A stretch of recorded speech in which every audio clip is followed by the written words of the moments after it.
All rights reserved. All rights reserved. Well, as usual, I'm not completely ready yet. So guess what? I'm gonna play the song for you. Yeah.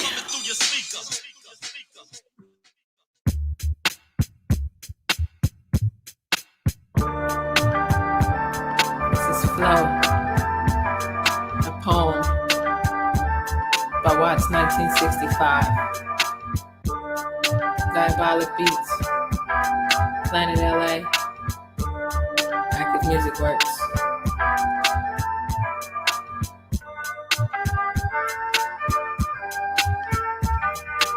Expectation causes suffering. Living life of mystery, separate. Yeah, confusion, illusions outside your eyes. Standing on your insides, all surprise. The mind becomes numb, mentality's dumb. Knowledge of self is the beginning of wisdom. Knowledge of self is the beginning of wisdom.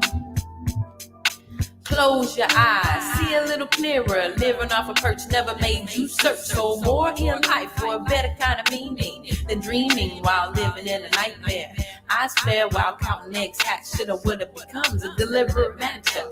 Substantial consequences, thinking of possibilities like survival through false realities. Slanging the ills in palms of babies. Mentally ill public school training. Shit we already know, but being vows we just know. And so being a stranger to yourself, how can you knock off the remnants of slave help? What makes we so notorious? Do we even know what's all the fuss? Impose amnesia with urge the trust, like undeveloped Negroes in us. Danger, danger, makes hearts combust. Those who know sit back nonplussed. That planetary drops must realign to define time's rushed. Hush.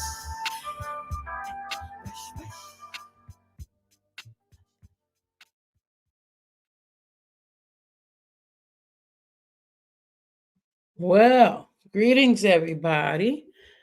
This is the Tameko Show. So I know I can't play Brother J music because of There's nothing more powerful than you. So while we're waiting for Brother J, I am going to play some of my music. Hopefully you like it.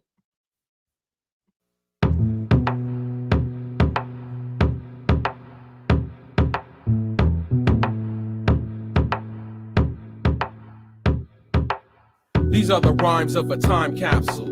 1990 on my mortarboard tassel. Years fly by, or should I say fall away. Holidays gave praise for the memories. Sunny days, rainy days, slave backs whip waves from Sundays. But foul plays, busting out a cage. If you got to clock it, get the knowledge, then sit in solace. Destroy metropolis from the one man's downward palm. Wave fists, weapons armed, alarm. The tone is on till the infant is grown. At all the days that you shown.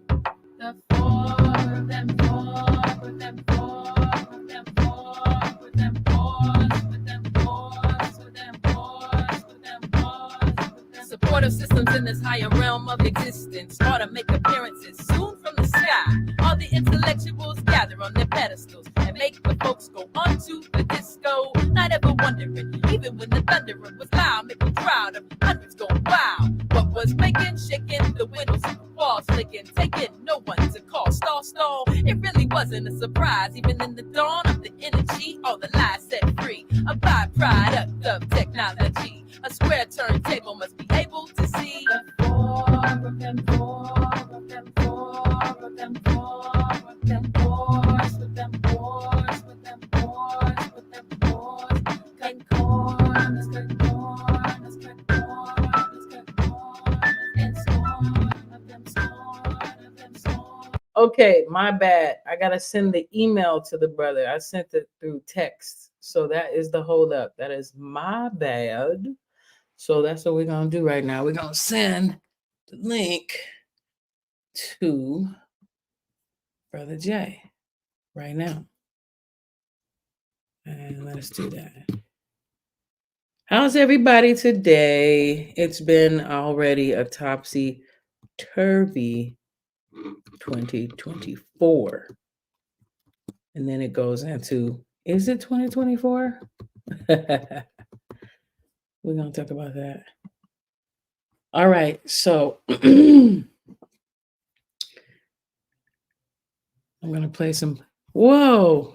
Let's see who. What up? What up? What's going on, guys? How you doing? All is well.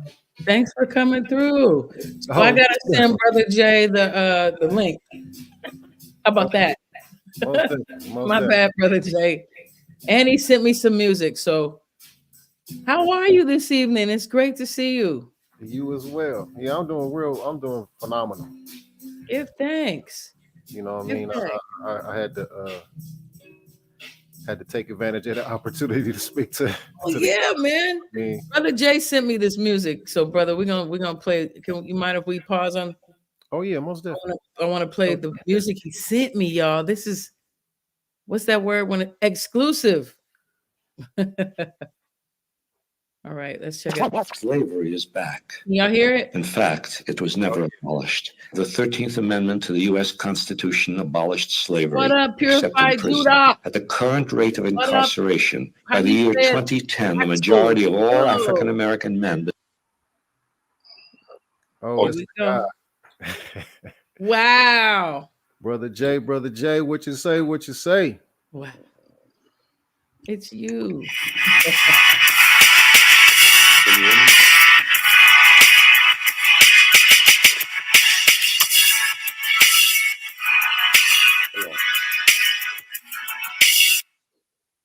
Doing better. Where'd that come from?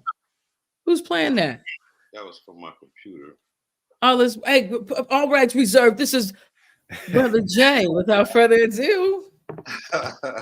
Wow. Thank you for coming through. I'm so happy to see you. Pardon my lateness, and I was trying to do all kind of gadgetry at the last minute. So No, that was my bad too, brother. I should have sent it to how I usually send it. yeah, it's all I'm good. trying to be expanding and things. We sound- Anyways, peace to the goddess, peace to the God. Respect, my Lord. How you, man? Man, I'm phenomenal, man. Thank you for asking, man. It's wonderful to see you, brother. Respect, family. have you all met each other before? You know who he is and vice versa? Of course you know. No. This is Brother 14, also known as The Gold Crow from 2000 Crows, West Coast, Oh, LA. shit. I knew that. I'm familiar with the pros, no doubt. Peace, God. Most definitely, man. We've been in a couple of ciphers together. It was like late 90s, early 2000s, Project Blow, Yeah. Unity, you know what I'm saying? Yeah, I love the blow, man. Big up to Ben Caldwell and Freestyle Fellowship and all that. Most definitely, man. Yeah, we've been in some ciphers together, man. It's been a minute, you know. My hair was a lot longer back then. That's You what's know what up. I'm saying? What up, Chuck? But always, it's always been respect. It's always been love, man. You always would sit and build with me. Yes. You know what I'm saying? It was always mad respect, man. You know, Give thanks, I had to jump at the chance to get on with you, man. I was like, yeah, Brother Jay, most definitely. that's hip hop royalty right there, man. You know, I thought that it would be cool to have maybe a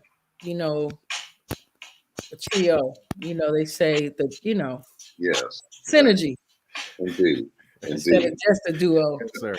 at certain points. No, So what's this music you're playing? What is this? I was just rhyming. I was just doing some little beats and shit, some loops. Producer sending me tracks for the new project and shit. So What? Yeah. So okay, I gotta know hello. What do you use? Logic, Fruity Loops? oh no, this is just me on my little garage band. I just loop what I like so I can just get my scripts in. I use GarageBand too. Yeah, I make yeah. beats too. It's good for the little loop up and get it in. It's not complicated. It's not extra. You Right know what I'm on. saying? Hit the sweet spot and do what I got to do. Right on. Okay, so hello, audience. Greetings. Listen up. This is Brother Jay from Peace. the historically amazing, wonderful group, one of my favorite of all time, X-Clan. Okay. And look, I don't even know if okay, so I've met Brother Jay throughout the years and different things, and his Yes. Tasha, I love her like a sister, like for real. Yeah. So family. Yeah. Shout out children. Yeah. Um, but I really first met you in 1991. I think I was at Cal State Long Beach, Oh, and y'all shit. came and performed. You and Professor X and everybody grand verbalizing. Y'all was all dressed up with the whole thing. Yes. That was larger than life. I remember that show too. I was an 18-year-old young woman at that time, and it was unforgettable to this day. And you guys were so humble. You talked to Cal State Long Beach students and shared things. I remember Yes. I asked you a question. I asked you the label of your car inscribed in the scrolls, right? So back in the day, I was like, did you say car? Yeah, you were the one, huh? Long time ago. It's Still deep. remember. It's deep now. People know now. It's different. They look at those albums differently now. They start to see the terminologies and stuff. So, you know what I'm saying? All things come full circle, man. You are such an amazing natural teacher. I just wanted to tell you thank you as a lyricist and as a scholar. You have always impressed me with your wordplay. Let me ask you this, man. I've been curious about this forever. How you're obviously you were a child prodigy. Were you ever professionally recognized as that? I never signed up for the label and whatnot. I didn't know how to label myself. I just knew how to do. You know, I think joining Black Watch at that time, it was about being an activist. So I was able to activate all my energies, you know what I'm saying, in all places for a purpose. And that kind of opened me up a little differently. So labels like Prodigy or Genius and stuff, I just knew the songs had to get done. The movement needed, you know, a spokesman, you know what I'm saying, in the hip hop frame of things. I wasn't on the level to speak like my elders did at that time frame, you know, because speaking and spoken word is different than hip hop. You know what I'm saying? You got to obey the wave and the waveforms, and you just can't just let it go and ignore that. You got to, you know what I'm saying? You got to obey the rhythm of the funk of the acquired when you rhyme. So, you know, in that place where my sermon, if I was following their coattails on that, now it was a rhythmic sermon. So I couldn't taint it with bullshit, you know, pardon my French and all, but you know, I had to blend in with the element of the time. You know what I'm saying? I wasn't trying to be a newsroom, you know, artist and having to quote dates and who did what in history and all of that. I can talk about things like the car and a leg bar and different things that I was bumping across because I was learning too. You know, I was real young then. So, you know, you saying you was at 20 at the college and 19. About 18, yeah. I was the same age. I would have been in school at that time. Oh, I know. Really from high school, I went directly into the movement and then on to the road from there. So if I could mention this, Brother Jay, to my audience, y'all, I'm sorry, let me rub in my shea butter a little bit more. I was rushing on camera, child. Brother Jay, if I remember and understand this correctly, you were a teenager writing these lyrics. Yes. You are, I mean, you inspire me so much to want to, I am a scholar type chick or wannabe, whatever. I want to get you in all kinds of book form. You know what I mean? Yes. Your onomatopoeias, your all of that. You're eating cooked meat while you gnaw the bone. Sitting by the fire while you're frozen caves. A bunch of silly things. You frame. I think cowards. Why is systematically? Man. Yeah. I mean, you know, you put words to our frustrations of being mistreated. You know what I mean? Like racism is so dumb. Yes. That it makes no sense, no logical sense. So when you wrote your stuff, when you write your style of this, it's comical, but not in an insulting way. I mean, like, you clowning. You know what I'm saying? I am. You make it fun. We got that. That's that joke. That's like that humor. That's like that inside joke. You know what I mean? Correct. And that and the importance of everybody understanding how to be codified is now the fact that, you know, we always end up telling what we are saying or doing, and people get to learn what we're fucking. We don't got no, you know, what am I trying to say? We're trying to get the information to the family through frequency, and words just happen to be the way we do it. It's easier that way. You know, they're trying to, they killed reading comprehension in schools. I mean, you're in the academic circle, so, you know, they killed grammar, they killed reading comprehension. You can't even teach history like we was talking earlier today on the horn. You know, you can't even teach proper history. I'm not even trying to give you Black history, because certain stories don't mean anything to other ethnicities. So if I tell you a world history fact, then there should be no argument and debate, especially if there's evidence to prove it. But the fact that somebody wants to put illusion before reality, whoever's pulling the puppet strings of this, you know, planet and whatnot, you know, they just have it twisted, man. So the thing was the funk code for people who listen close to the lyrics. And my title itself, Funkin' Lesson. You got to put the lesson into the funk in order for people to be able to absorb. Otherwise, you're a victim to their attention span. And that's getting shorter and shorter every day. Go ahead, brother. You were saying something. Oh yeah, I just want to, can y'all hear me okay? Oh yeah. Oh, most definitely. I was curious to know, Brother Jay, who were some of your early influences? Were they lyrical or were musical or were both? Well, I was a DJ first, so all of my heroes were cats on the turntables. Word. So, you know, Cash Money before Jazzy Jeff to me. Right. And then, you know, Tap Money and, you know, cats from around my way, cats people wouldn't know about. You know, Professor Paul was someone that I don't think ever came out with music and whatnot, but he had all elements locked down, including playing ball. So, you know what I'm saying? So he really was my idol on that level, because I grew up with basketball from day one.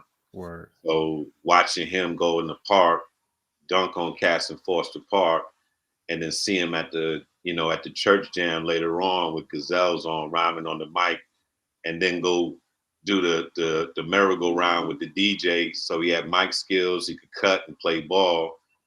You know, that was my thing. So I came up rocking that. I wasn't trying to ride nobody's jock or anything, but it's good to see a template of what I would want to do. But, you know, I got the honor to add on the movement on top of that. I got to be, you know what I'm saying, in the same ranks as the leaders that I looked at, you know, like a Marcus Garvey or a Malcolm, just that podium to speak, never to match myself to them.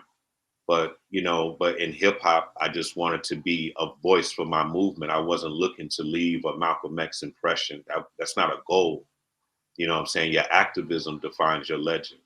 So, you know, when we put the word down, I can take all that influential power that I'm getting from like things from a young man. Oh man, I would love to be the dude who plays ball in the park, and then I can go rock the jam and do all of that. I had to take all of that little thing, shave it down a little bit, and stick it in the movement. You know, now I'm a soldier, and now I can still do that, but now I'm gonna do it on this plane. So I didn't want to be an MC, because I thought MCs was corny at that time. You know? Just being real, that like to the jokey thing that you were saying earlier, you know, how it's like a joke. I saw a lot of their content as like jokes. It's like they just took the rhyming dictionary and just took the first thing smoking and made records.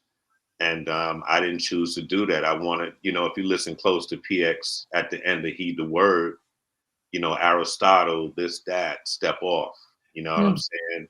Because he was like my Morpheus, if you will. You know what I'm saying? He felt that the way that, you know, the movement was designed to blend hip hop and Black nationalism, but he just felt that I was that coming. So, you know, we always wanted to twist up Noah Webster and stuff like that. And PX was my influence, you know, on that. You know what I'm saying? You know, a totally middle finger to Noah Webster and anybody who feels that they can add words when they want to.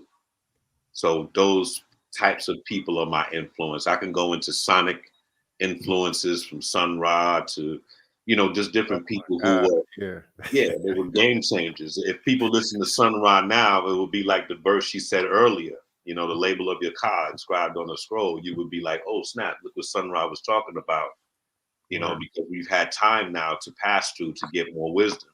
Well, who did you get your game from? Like, who did you know what I'm saying? Like, who did you see balling that had you like, yeah, when I get out here, I'm finna let these cats know. Because I like the ball too. You know what I'm saying? It's like hip hop is a real high powered influence with b-ball, man. It's really influencing to know that you was out there. I used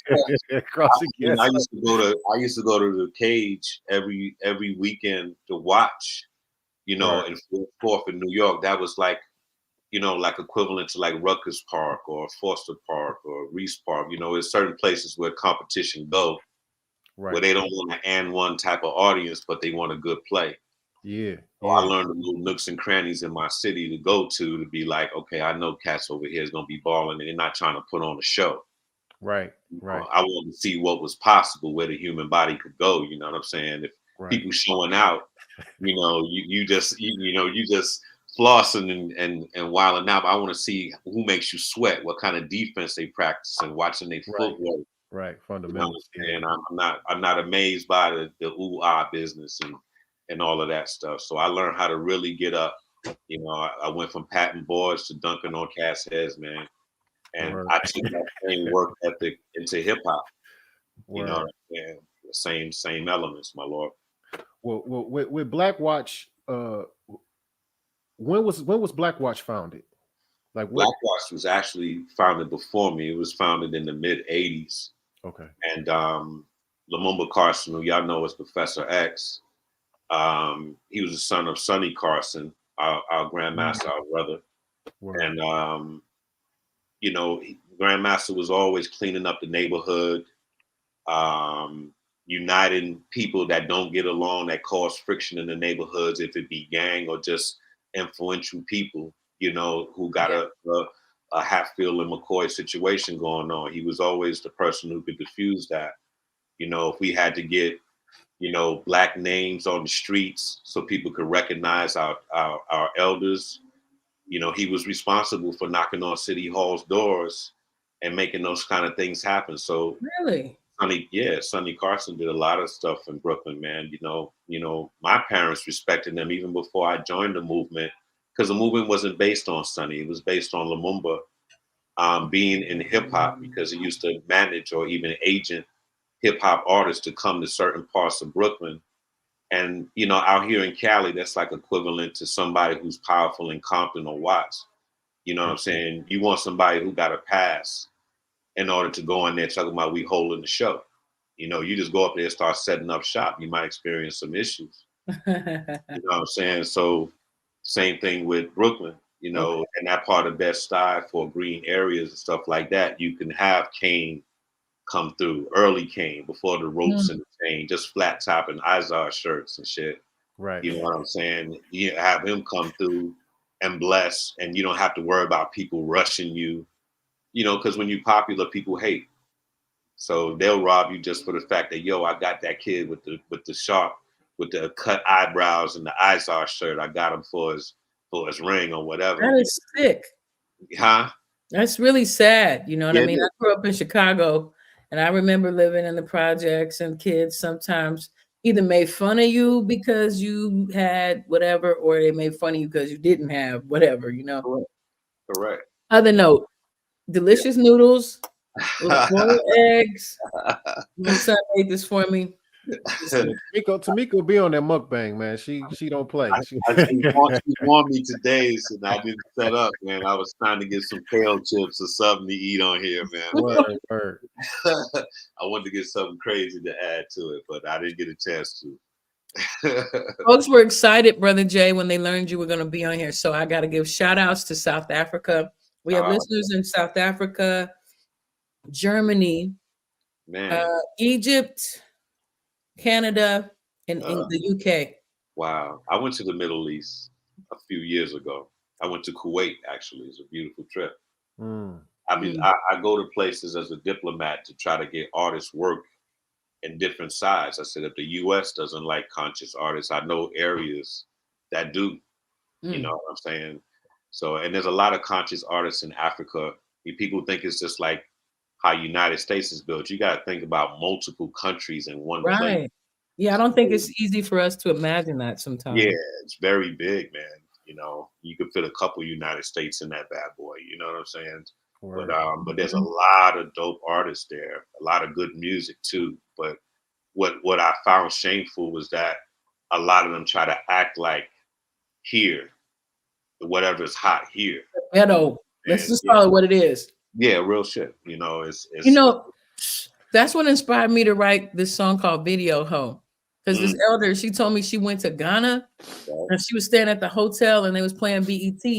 And there was the Nelly video where you put the credit card through the girl's butt cheeks. And she said she was so embarrassed. Yeah, real deal. She was so embarrassed. And then in the airport, this one teeny bop was wearing like one of them Snoop Dogg or Eminem shirts talking about, what's up, my nigga? Right. And now you're teaching them English. Is already worse that we practice this bastard ass language up against where we come from. But you know, now they're practicing and learning English through music videos, like we were talking about earlier about learning on rhythm. It's easier. So someone learned that template and now turned the frequency negative. Right. And now they've been doing that for years. So half of these cats are learning English because you got to think in poverty, you only have what's in front of you.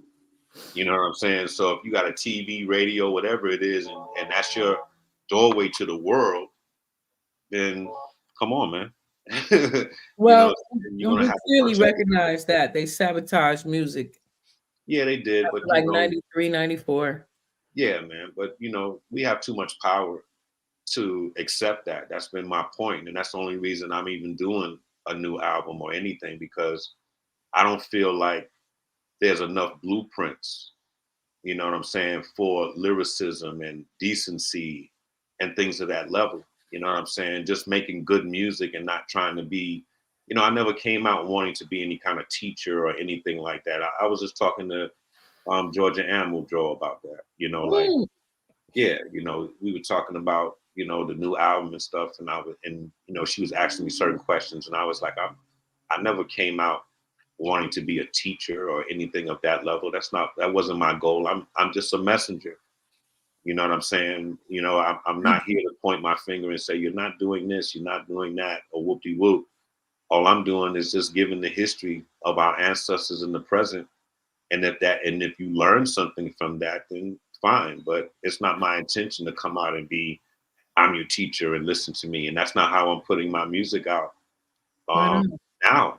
You know what I'm saying? It's just to be the proper kind of blueprint. When we go back and say, yo, I like X Clan, you can't take them back to the 90s because the time frame of how we listen to music, you know, it's different now. You know, I explained it to my son, like, if I went back in time and said, yo, let's play video games and let's play what I played in the 90s, you probably fall asleep because your tolerance of how you absorb graphics and things of that level is different than the pixelated things that we grew up with. We really had to make those games more in our mind to where y'all are just handed the technology to be like 3D, super this, whoop-de-whoop. So y'all tolerance of graphics and how you listen to music is different.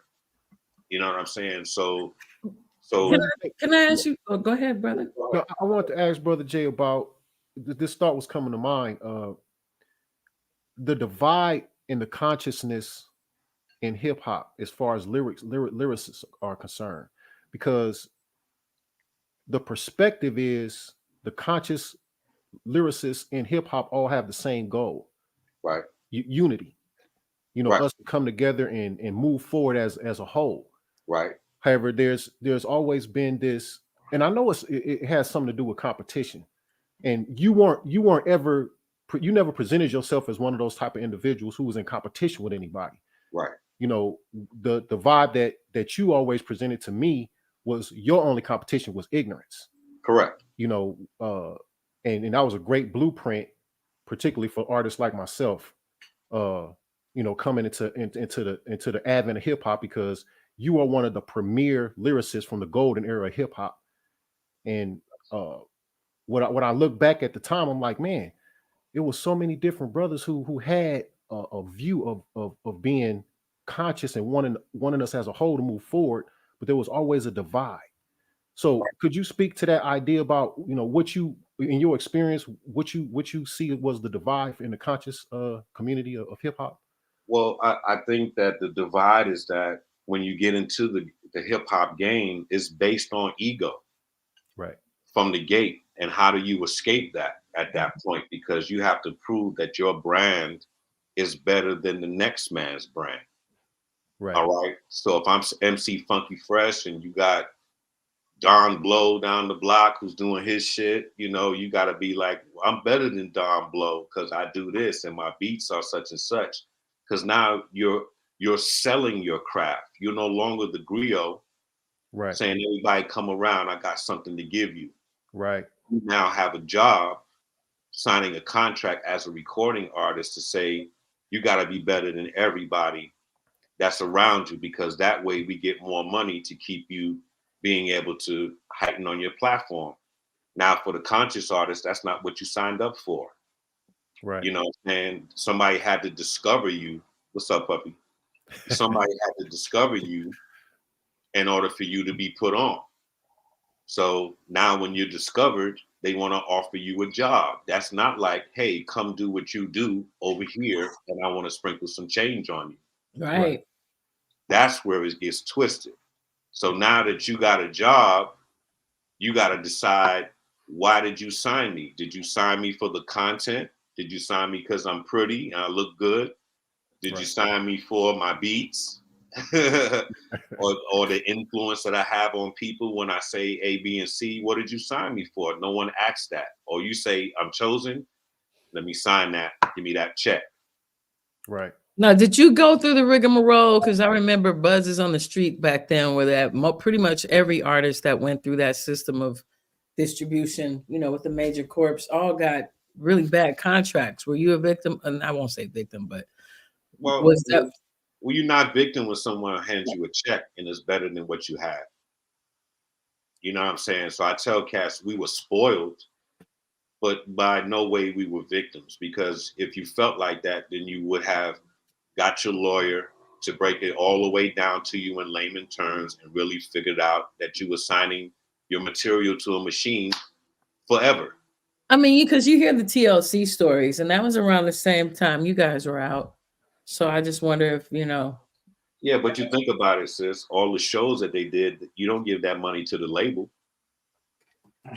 So they got paid from somewhere, and I'm sure it's a lot more than what you would have signed for.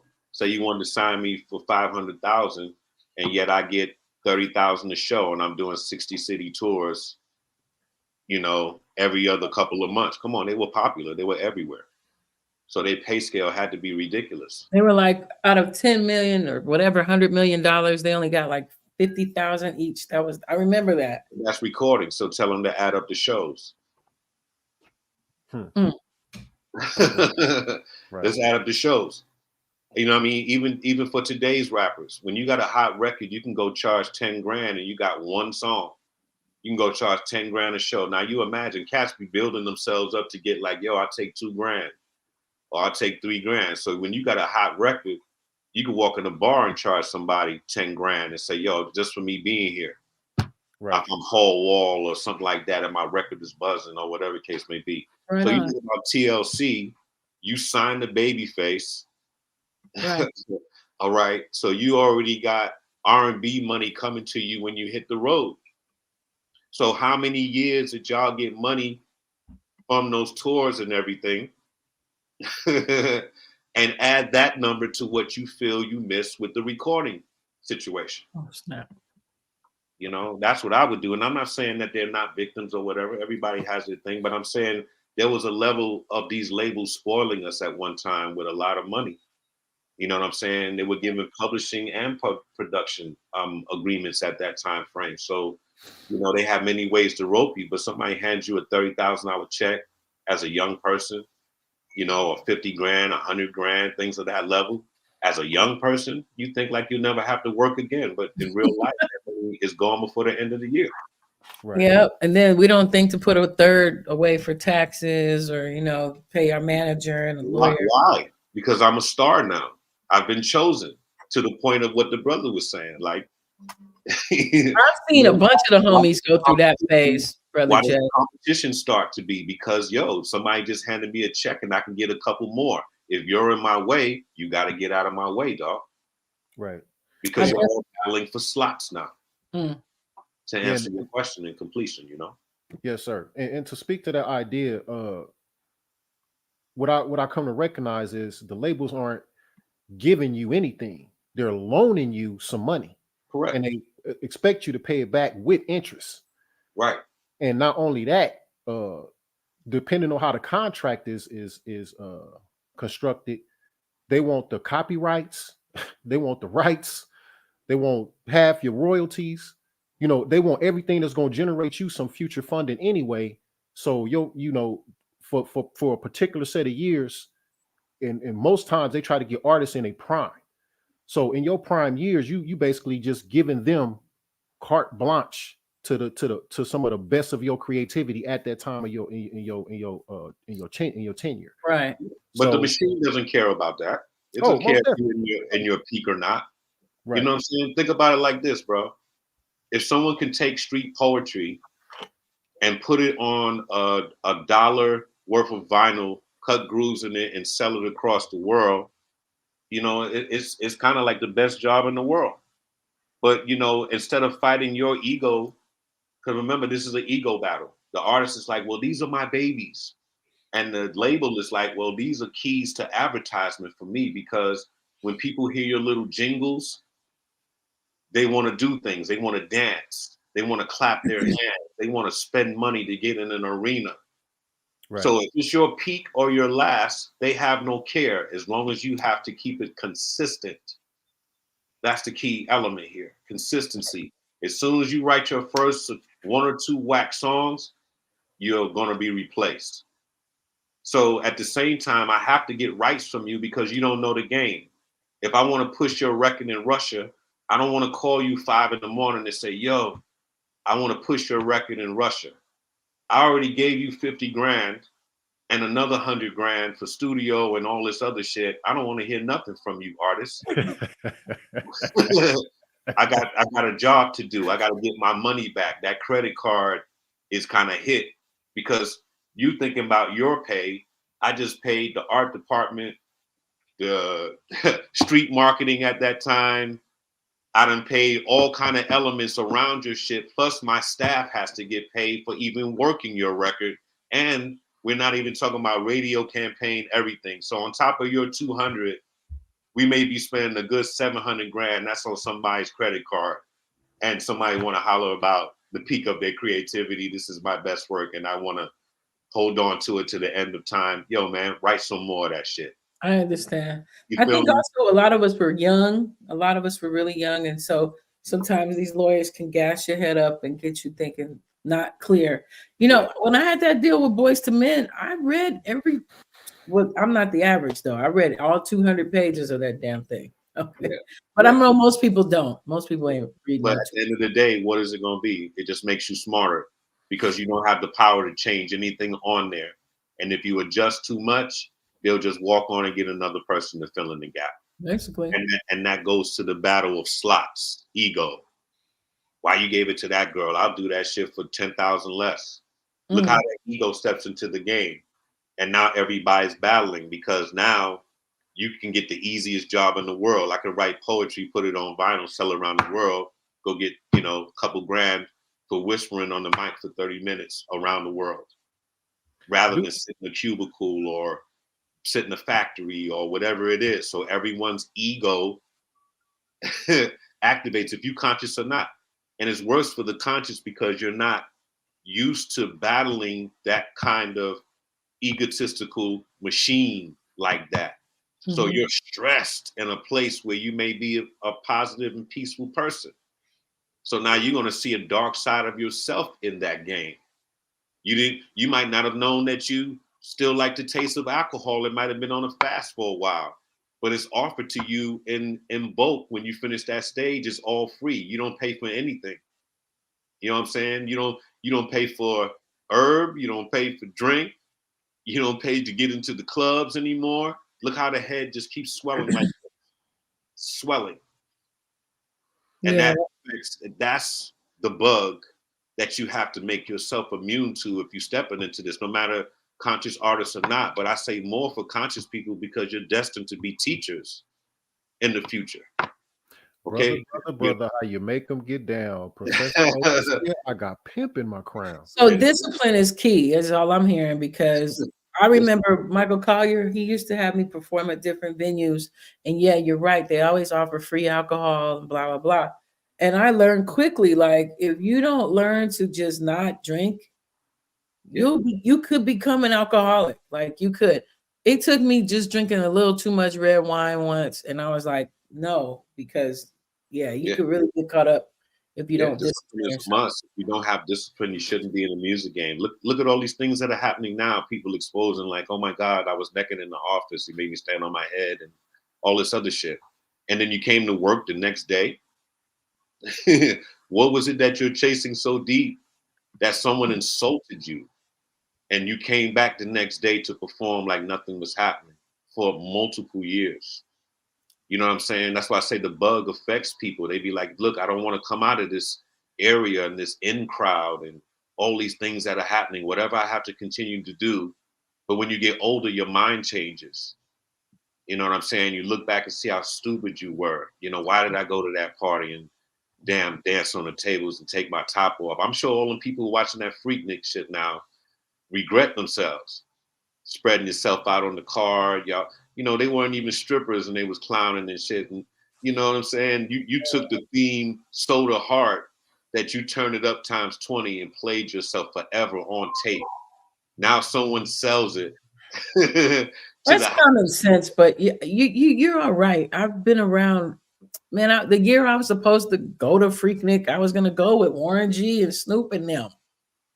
Man, that would have been nuts. But my father passed, so I said I wasn't gonna go anywhere for the whole year. Like, I was dedicating a year of what we call it, sitting Shiva. I was just kind of, I didn't want to do anything for a year. So I didn't go. Oh my God, I'm glad I didn't go. Glad you didn't go, because you would have dissed all that discipline. When we get around our people and the crowd is hot and the music's banging, you'll sing the most disgusting. You'll sing Sexy Red, dog, and you mean if you just for a moment, you might clap your cheeks. I got you. Brother Jay. You already know people lose their mind, man. You don't know about the energy of hip hop. When we all in unison and in there singing the same thing at the same time and the energy is hype, man, ain't nobody can resist that. Even dog. Just for a minute, I've done the Tootsie Roll.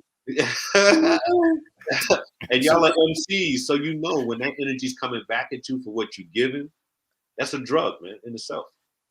Yeah, I have to make it clear that I got to give thanks to Coolio for that, because he's the one that took me around to learn how the industry is just from performing. I remember, you ever knew LaShawn, Brother Jay? The one who goes, doing it and doing it and doing it well. Yes, sir. Shout out LaShawn. She live in Las Vegas. But anyway, she did that song, Mama, I'm in Love with the Gangster, with Coolio. And I remember, she got pregnant, and LL Cool J didn't want to take her on tour because she was pregnant. He said that wasn't sexy. He didn't want her up there pregnant, talking about doing it and doing it well. So anyway, she sued him. And because she sued him, she couldn't go on tour with Coolio. So he had me go, right? Man, Brother Jay, whole team, performing in front of 20,000 people is crazy. And then people want to just hang out with you because they just saw you on stage and all that. But to your point, what did Sis really wanted to go on tour pregnant like that? Yes, she did. She felt there was discrimination. And she if that was my woman, I wouldn't want her on tour pregnant, man. That's Cool J also said it was a liability. You know what I mean? Yeah, it's crazy. Something happened to you. It's called discrimination. I mean, if you ever looked at Beyonce's most recent tour, she has a big pregnant dancer on stage. Yeah, but Beyonce is like millions of dollars. Like you can hire a whole care team. She You has know, a this is sister early already, LL, nigga. He got 8 months pregnant. on the bus. You can't tell people no now, brother Jay, or they'll sue you. And obviously, if you took her to court and everything, shit, you know, like damn, you know, that's crazy. But I wouldn't fight for that to go on tour pregnant. You paid me for the song. I had a good time. Call it a day, shorty. When the baby pops out, you get yourself back in shape. Come on, LL's a sex idol, like you know. That like, was his argument. That was his argument. Yeah, man. Come out here with a pregnant girl talking about doing it and doing it. Well, nah, so that's no matter what you say. Give us some more chains. Let's cut this court shit, man, and call it a day, man. Come on. Stop. Hey, let me ask you, what's 14 too? What's the oddest behavior, oddest thing you've ever seen when you've been on tour? What you said? Crazy like, why? Yeah, like here's an example. When we went, it was shout out Raz Kaz. It was me, Raz Kaz, Battle Cat. No, it wasn't Battle Cat. Raz Kaz, King T. Oh my God. Like shout out King T. Me, Raz Kaz, King T, Coolio, Billy Boy, Paul Stewart, and Spoon. And we all rode down to New Orleans. I'm on Paul Stewart. He's a man. And we went down and New Orleans had an energy about it, man. That was really odd, man. Yeah. This is pre-Katrina. This is 1995. The energy was just so, dare I say, everybody walked around like this. I kid you not. They was all like it was walking around like they all had a big secret or something. But anyway, that was odd. Okay. That was odd. Yeah, states become like different planets at that time when you're traveling, especially when you're young. That was the Gavin Awards. Were you there in 95? Where in New Orleans? Yes, I've been out there. So you were there. I was there pre-trap before they got trapped out. You know what I'm saying? They all trapped out now. You can't even break music in that bad boy if you boom bap and shit. Why is that? They totally trapped out now and shit. That's crazy. Chicago too and shit. I'm surprised even, you know, that they listen to a Common and Kanye. If they not singing on some trap, man, y'all are really trapped out in Chi-Town, dog. It's crazy stuff. I put something in the weed, man. It's got to be something. Another tempo. It's like rhyming on house music or, you know, or reggae and shit. It's just a simple. They made it more than it has to be. You know what I'm saying? You know, Twista was the ish too. Like Twista had a lot of respect in Chicago. Yes. I'm from Chicago. I remember house music was the thing. Okay. I like Twista. And shout out Southside, shout out Westside, shout out Cicero, shout out LaGrange, Maywood, Inglewood. Twista was a better lyricist than people give him credit for, you know. Yeah. Yeah, really. If they really slow down some of that shit that he be chopping, I think they take advantage of his rhythm more so. It's like Micah 9. They listen to the but you're not listening to the words and how he's putting shit together. The cadence. You know, they got kind of a molecular style that I call it. You know what I'm saying? It's like the atoms and everything are bubbling and bubbling and bubbling and shit. But they on point and it's not mumbling and shit. You know what I'm saying? It's actually good enunciation for that speed that they kick in their shit. Let me ask you something. Okay, so you moved to LA, right? Like in the late 90s, right? Yes. That's when I met you. Again, I keep saying I met you, but obviously I've met you multiple times. But did your style get influenced by the West Coast vibration at all, do you think? No. Or do you think you stayed solid on whatever? You know what West Coast helped me do? What? Improve my demo. All right. Because the last, I say in New York, when I did demos, I do it for the fact of listen to my lyrics and not for the quality of the production. When you ask somebody for their demo in California, it's banging. I don't care the lowest artist to whatever, the demo is banging and now I know why, because everybody's trying to please Oz, which is like a Dre. You're trying to get to that one person that's gonna be like, yo, you came in here with it. Now let's put the icing on it. So a lot of cats will perform it to get that grace because if you have problems with who's on the top or not lyrically or whatever, I can imagine some of the better scientists here have issues for such simple lyrics that are happening to define the West Coast when you got some real serious monsters here. Okay? There's some Word. serious monsters here. You know that in this world, in this 2024 of expose, Mm.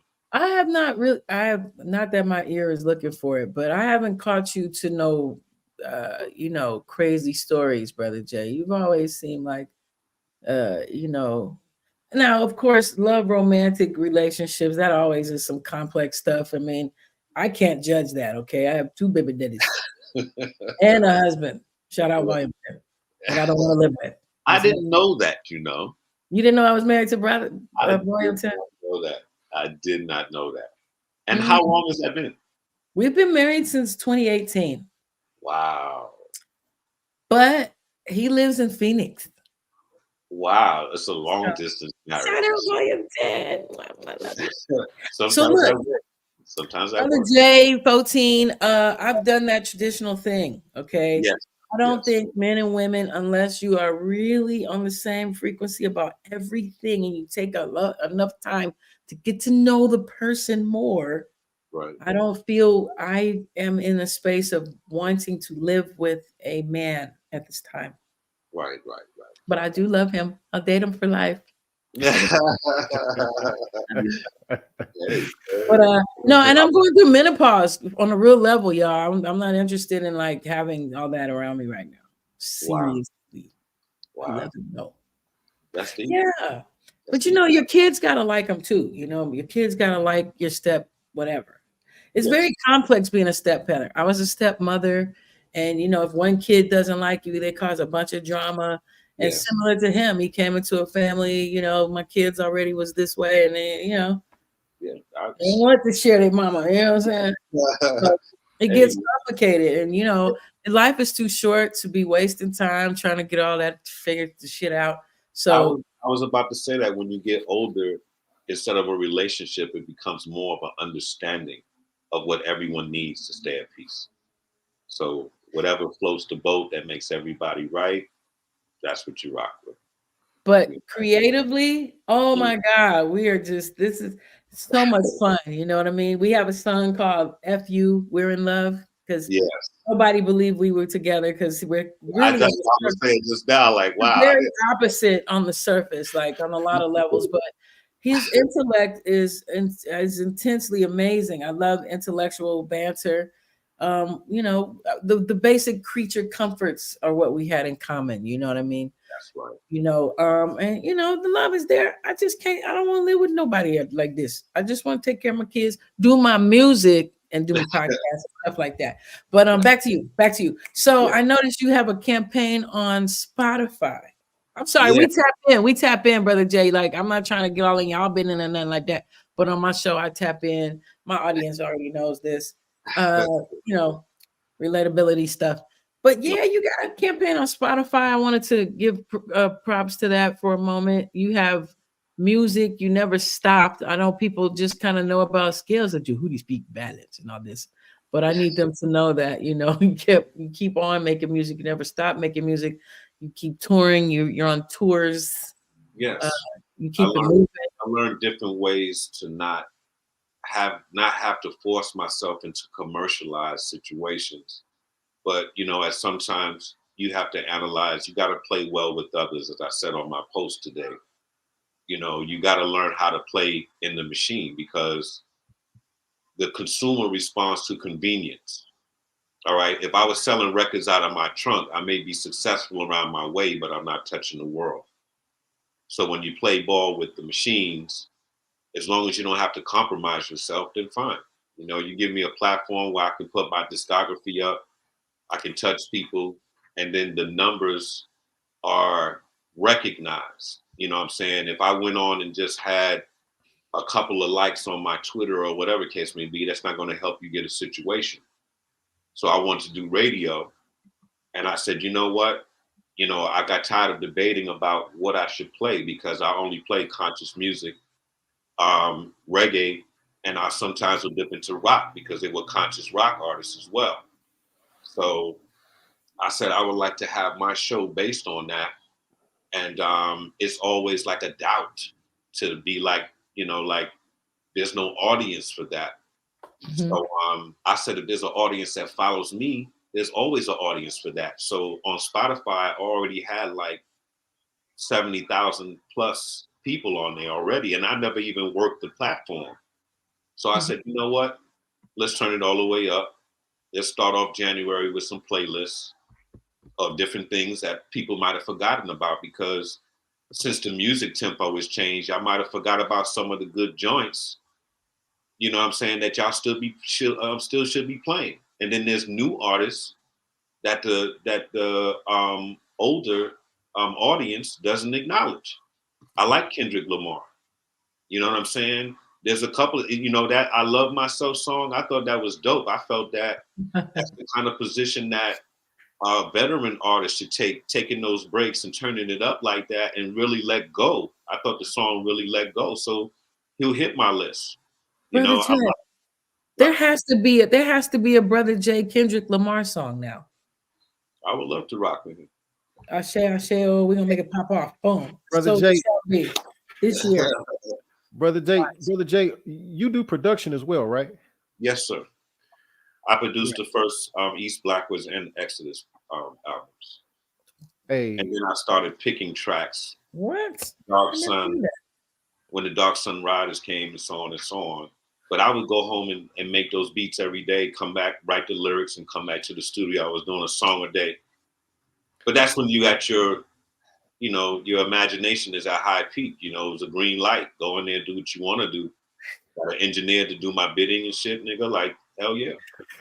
was it anybody who we may not know that you produced for that had a banger that you just like, hey, I'm not tripping, man, but that's me? Nah, I didn't make beats like that, man. I was one of those sample collage producers. I didn't like drum machines. There's no drum machines on my tracks. So I didn't put MP3s or 3000 or whatever the hell on my. I felt that robotic sound would disturb my analog love, basically. Dark Sun Riders, I used to overplay that tape, bruh. That was my first project where I didn't oversample. I didn't use my collage. Very simplistic, but boombastic like none others. Like that bumps so hard in the car. That was selfishly spiritual project, and I could admit that later in life, because I got tired of people expecting me to make the party joints. Believe it or not, they thought we were more like a funk band, like a George Clinton type of thing.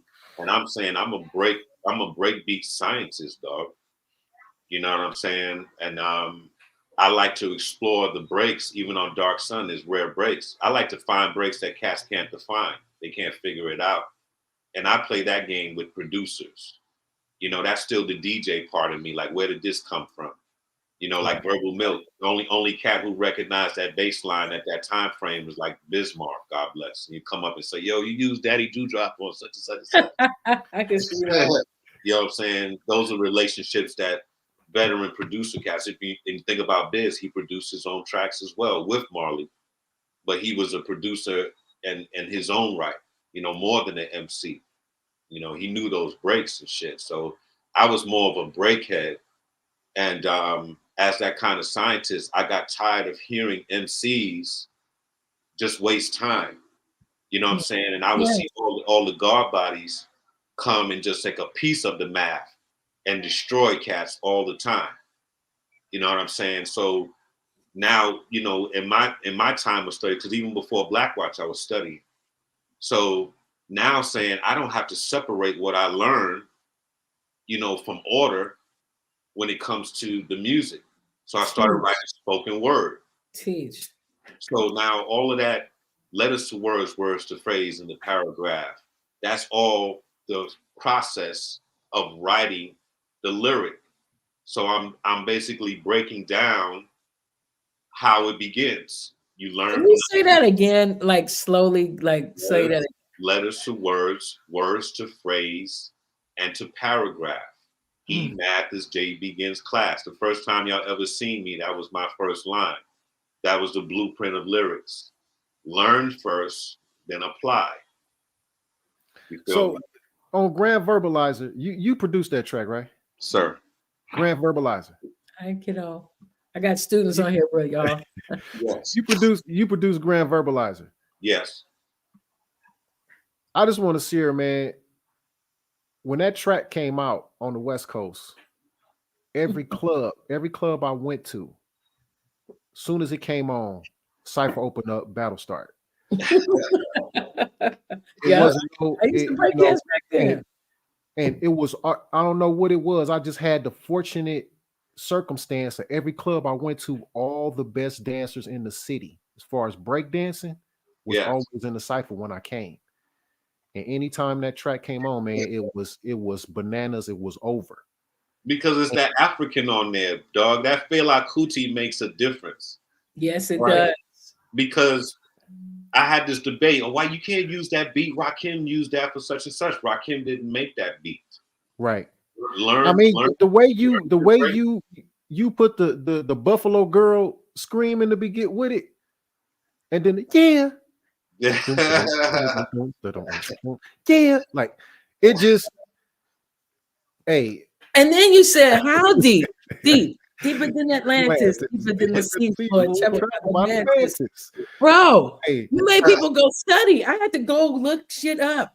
And the mantis picks up the debris on the floor of the right. Correct. And you know, what I appreciate most about that era of hip hop, everybody had their own lane. Yes. And everybody who was being presented was dope. Yes, sir. You know, you had X Clan, you know, you had KRS, you had De La Soul, you had Jungle Brothers. I mean, it was just a plethora. It was just, it's hard for me to try to quantify with cats today, because I'm like, man, y'all will never know. Y'all will never know just how much what it's like getting it that first time. Yeah, you know, it's a few cats who come out today who got that, but it's a whole nother era. It's kind of like how they compare the new basketball to the 80s and 90s. It's like, man, y'all just got it's a different brand now. They changed the game up. So because we'll think about it like this. I don't know if you're into sci-fi and superheroes, right? Sure. When back in the days, you had a handful of people that could fly or shoot beams out their eyes, and so on and so on. Now everybody can fly. Everybody shoots beam out their eyes. When you talk about superheroes and things of that nature, that's what we did with hip hop. When you had characters back in the days, De La Soul was like a superhero shit. You know, Jungle Brothers. Everybody had like a pseudonym to kind of take their personality to a different place. So that's where them and the crowd meet. This generation thinks that you care so much about them that you give a F about them so much. Like, here's a picture of my food and I'm doing this and that. It's a different type of show. When the superheroes doing it, like, yo, this is the breaks and this is how you do it and this is how you put it down. The delivery is different. The acceptance is different. Now everybody want to rap. You don't even have to be on beat anymore to do the rap thing. So it's just like, hey, press your button on your phone and go to such and such.com and download a couple of these break beats for $5 a pop, and you can go through whatever. It wasn't like that, dog. You had to be chosen at one time to say, yo, that's the exceptional right there. Let's get them in the lab. Let's put some money on and some hours on the books, and let's pull out a joint. Well, even to get recognized. I mean, you know, I'm a Cypher dog. I come from the Cypher. We didn't, you know, it wasn't always no beat. If you couldn't rhyme, like you didn't have a cadence that set a track up, that set a rhythm up where cats could just do like this to you while you bussing. Yes. You was out the Cypher, man. We don't want to hear from you, man. You ain't got no rhythm. Correct. It's just now it's stronger. Yeah, it's like stronger. When they come back and say, okay, last time you did something to me, now I'm here to obliterate all of you. Right. You had to earn being able to bust. They don't do that. Like, hey, man, it's so you think about all the artists that are up that you would have had to tell, go back home and go back to the lab. especially all these manufactured artists. Like, damn, we never even seen you in the circle or anybody else's circle, dog. We shouldn't even be buying records from people like that. Like the Ice Spices and the Silky Reds or whatever name, Sexy Reds, and I would have accepted her better if she just had just one day just got on her stoop and just bust lyrics. Like, I'm coming out of the house right now. I just can't help myself and just let go. The reason that we accepted Eminem because the nigga was just like, I'm gonna keep rhyming until y'all stop seeing me like a white boy from Michigan. Right. I'm gonna be a rap god. And he kept rhyming until you recognized him as a rap god, dog. Incredible. Sick to their stomach. But what cat right now can fuck with his resume? Excuse my language, but who can mess with his resume right now? And he became what he wanted. That was his goal. Okay? How many artists start busting right now and they don't have a goal? They just want to be, yo, I want you to pat me on my back and tell me I'm nice. You ain't got no goal. You ain't got no marketing. I don't even think cats want to even be known as nice. They just want to be popular and famous and be a celebrity. The ego. To do what? Exactly. That's the point. The ego. You know what I'm saying? If you don't have discipline, influence, you can't come into my lab, dog. You can't even holler. It ain't no cipher. It ain't nothing. I don't even want to hear your situation. And I'm rude like that for a reason. You know what I'm saying? Because they got to be a tier, and they're not exposed to the tier of the real level of how to drop this thing, bro. To be a real master of ceremony, you got to be on some other, dog. Master of ceremony means I can go and take a walk and leave the mic with you, and I come back and everybody's dancing and pleased. Right. And you're not just kicking your ego amongst them and everybody got to clap because you just chose to take the mic. Come on, man. They gotta leave there like, oh my God, that was so wonderful. Down to my toes, nigga. I feel it so deep. Well, that you said master of ceremony. Correct. These cats today, a majority of them are rappers. Correct. It's just it's entertainment for them. There's no content. There's no consistency because there's no need for it. Well, hey, there's no need for it. Half of the songs that are on the thing right now, people remember the hooks and don't even remember what the hell they're talking about lyrically. Right. Okay. Right. If they say kind of popular dance or something, they like if they say Uzi Vert or whatever case may be, you only know the hook. The little kids are singing every word because they're studying because that's their KRS, that's their whoever. But the grown person, the least you're going to remember is the hook. And if they got that, then the company has done its job. I'm just here to sell hooks. If you want to rap past the money that I gave you, then that's your business. But you can just come here and say, cold like Minnesota, cold like Minnesota, cold like Minnesota, and we'll go. And I know some goofy kids that'll remember that, and they'll say, man, it's cold like Minnesota. Oh, man, that's like, let's go buy a soda. Let's go buy some sneakers. That's really, you're the corporate mascot that's helping push fascism. That's basically it. You're not paid to do the spoken word. They don't want a Saul Williams on beat. They don't want Brother J's and KRS's and stuff. So they make that market look slim. Don't you think some of these genius writers that write for these people would want to just write some conscious lyrics? But who are you selling it to? You selling it to somebody in the club with a champagne bottle, pouring it over their head, doing the stinky leg on the table, dog? Is that who you selling this consciousness to? Yeah, who is the audience? They've turned the audience against conscious rap. Even Snoop said he did a conscious album, and he was even Snoop lying, and nobody bought his stuff. All right, so tell me this, conscious goddess. Did you buy Snoop Lion? I listened to it. Did you buy it? I don't buy CDs. You didn't say yes or no. I don't buy CDs, but I would have. But Snoop made an attempt to be conscious. I listened to it though. Okay, he made an attempt to be conscious, and nobody bought it. A few times he did. No, I had this conversation with Snoop. Shout out Snoop. So if a millionaire artist says, "Yo, I'm giving it up. I'm going this way. I'm gonna be an old California Bob Marley type cat," and the conscious people didn't believe it, and the commercials say, "Yo, man, we ain't messing with you like that, man. Put the diamonds back on and get back up in the lab." Well, And they didn't market it right. Let's keep it real. They made it not cool. Similarly, like when I'm teaching English and they make the slavery part of the chapters super boring. They pick the worst excerpts.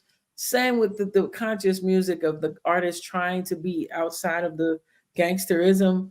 That's why he ran down to New Orleans and got with Master P, because that conscious album he didn't do anything.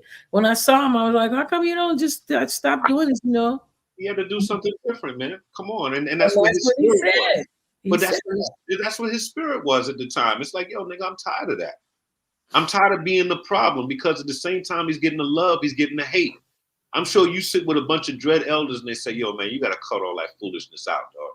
And then you look at yourself and say, yo, you know what? I got to do that. But then you're looking at all that money drop.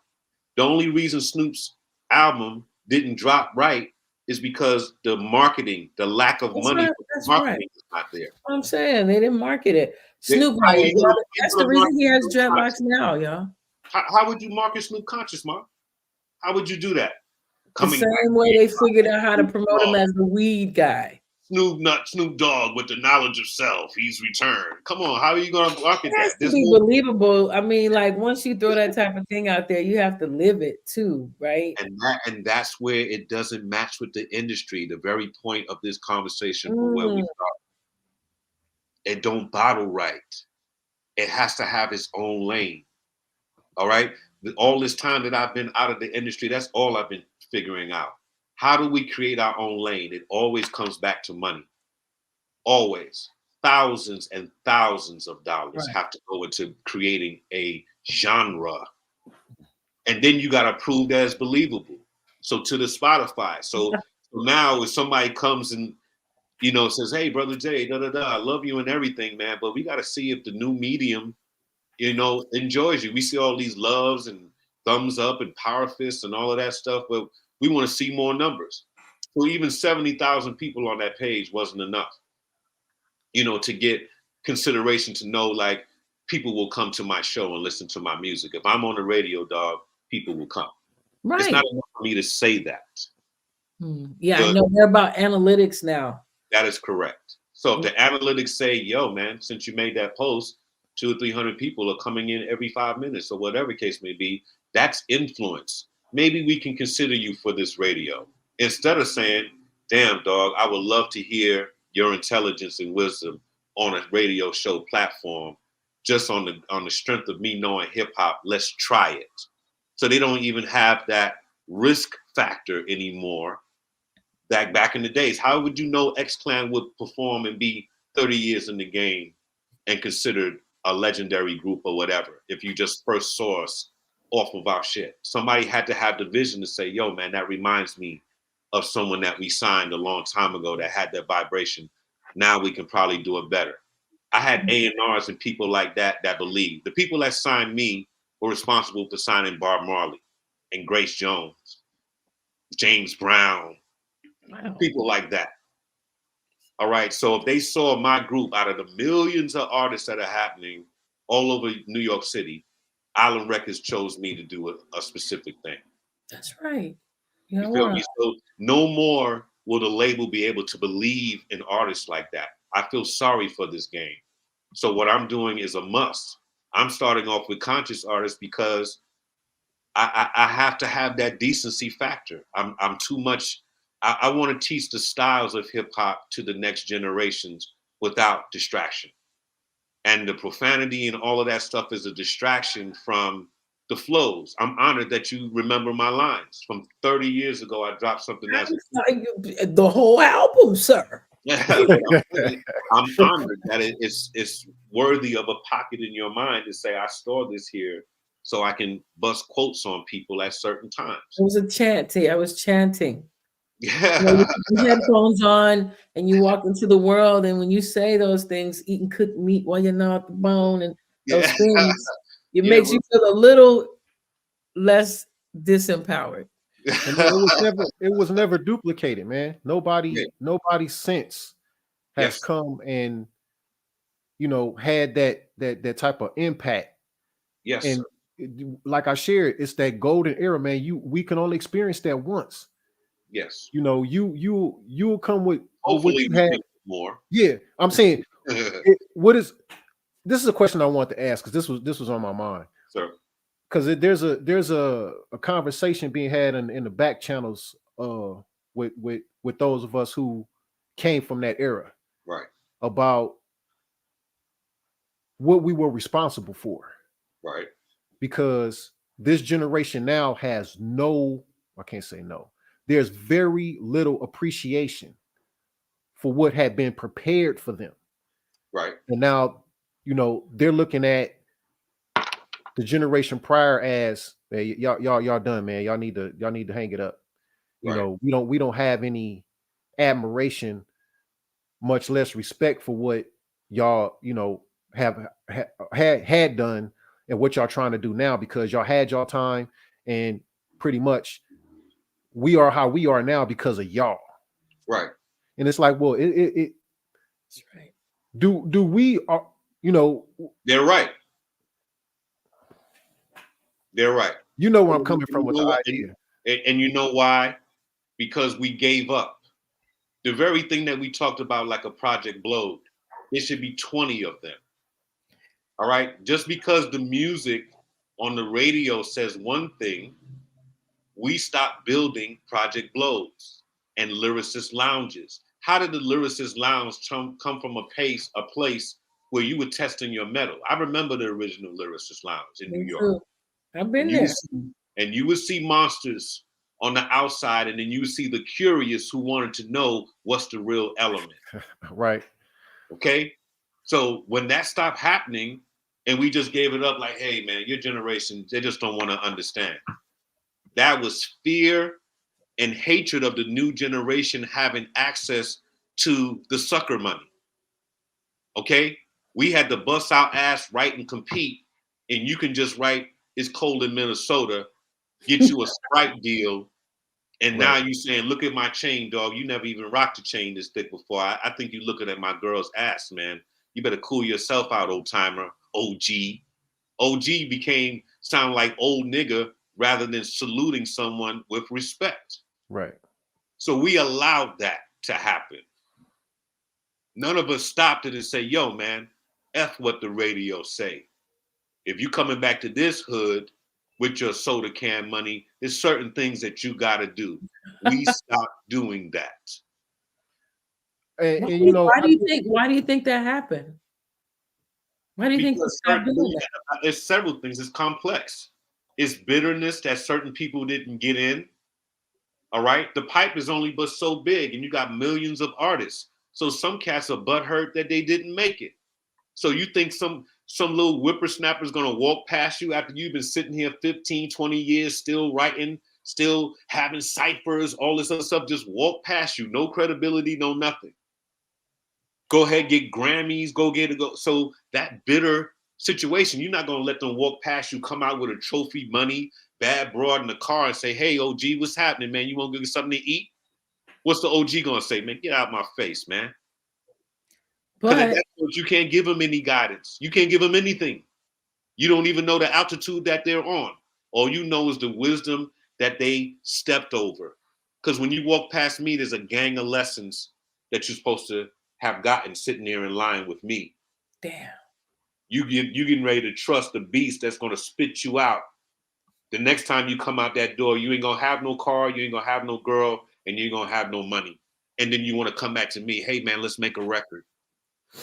Brother Jay, you went right to the root.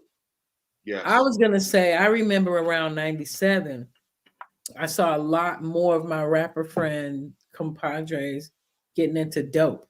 Yes. They got into like not just weed, they got into like Cocoa Puffs and Sherm, and yes, the creativity was going. And I noticed like once they started reaching out to these or other communities, I'll say, started tapping into our communities, they brought their jugs with them. And that's what I noticed. I noticed because I used to, Brother Jack, Brother 14, you probably even noticed, I used to get on the bus with my little backpack and I would go visit each of the as I call them, houses. Right. Like, for example, the 2000 Crows house, for example, shout out Zagu, etc. I would go visit because sometimes I was homeless. So sometimes Zagu would let me crash at the Crows house, right? Yes. So then I'd go visit Fat Jack and Abstract Rude, shout out. DK Tune. I go spend the night sometimes. No funny business. They teach me stuff. They put tapes on about Bob Marley documentaries and things like that. Or I go visit the whatever or whoever's the 5 footers. I shout out everybody. Right. The point is, when I would go, I would see some, not these particular groups that I'm saying, but I would go and I would see just people infiltrating the more popular some of these artists got, that, you know, people brought influences, but it's the same story, man. Yeah. You look at the Billie Holiday and the Charlie Parker, etc. stories, is always the same. Like once you reach out to the other, discipline and the ego have to be in check for full success. The game was not made for certain levels of expression. And if it's going to be like that, you got to prove that your audience is behind you. So I even hated to go online and tell my people that Spotify defines if I'm going to be able to do your radio show on a platform. Because if I want to get a radio show, I can go down to the community radio station and say, hey, I'm a community member and I like an hour. But if that transmission is limited, I'm not touching the audience base that's worldwide right now the way that I want to. The internet is not enough. I want the platform. The platform's already designed to sit a couple of million people in front of you every day. That is the only way conscious music will make sense. Our people, as melanated people, only believe in brands. So you can come with something, but if it doesn't have a brand attached, like, are you down with something? Are you down with Universal or Hot 90, whatever the hell? You bootleg, right. Exactly. So or even these. They don't believe you know shit unless you got those. That is correct. So I said, you know, I said to the management team, shout out to Joanne. I said, listen, I'm going to set up something to where I'll know when my followers are, the core audience, because some people, I'm grassroots, so some people don't even turn on this radio or internet or anything. You know, there's no longer they can put a CD in or a cassette and say, yo, man, I got the transmission. So, you know, so I have to drag them out. This is like Lord of the Rings when Aragorn went to get the spirit army, you know, to battle the orcs and shit. I had to go and do that. I got to go get the people that you didn't count. You know what I'm saying? You didn't count on the grassroots audience to step up. Every movement in the United States of America and throughout the world coming to say, we need decency on the waves. Stop influencing my children. Even if the elders are not listening to it, the next generations that came from your line are going to be, my booty hole is brown and my such and such is pink. That's groceries. Exactly. That's going to be the regular conversation for female lyricists. And it's like, yo, all these years females waited to be recognized in hip hop. Right. It is a shame to allow that to override everything. I'm not saying her success is a shame, because we had our Uncle Luke's and all of that stuff. That's where y'all get it from. Okay? But it's a shame that there's not a top female lyricist, and the only person that we can really think who excelled was a Lauren. There shouldn't be just one. And Nikki. The multiple personality. Come on, man. Brother Jay. Success more than her content. I dig you. Brother Jay, where do you see the line that could be drawn between the street level intellect and just the conscious intellect? Because from my experience, sure. You know, brothers felt that for them to really make an impact, or for them to have some influence, they had to involve like some street element into their artistry or to their creativity, or they wouldn't be relatable. However, I never knew what that meant, my lord. I never knew. I know. Do you mean like Cameron or even Nas to a degree, right? But I'm saying like this. I know what you're talking about. There is no line. We live on the same block. We all oppressed. You get up and you talk about your side of the street, and I talk about my side of the street, but we on the same block. What What is the difference of your trash and my trash? Or the crackhead on the corner versus the crackhead on my side of the corner? So the only divide was created by the music industry. You seem to be talking about hoes and cars and monetary things, and you seem to be talking about ancient history and whatever the hell, whatever. You know, people judge conscious music to be like flowers and like Guru Gandhi or some shit. And it's like, no, we're deciding to describe a different part of the struggle. All right. We should just we're the same ice cream, but it's just different flavors. Homeboy wants to talk about how hard the bullet hits you and so on. And we're saying, stop the violence. One's trying to put you scared straight, and the other one's saying, don't pick up the gun in the first place. The message is the same.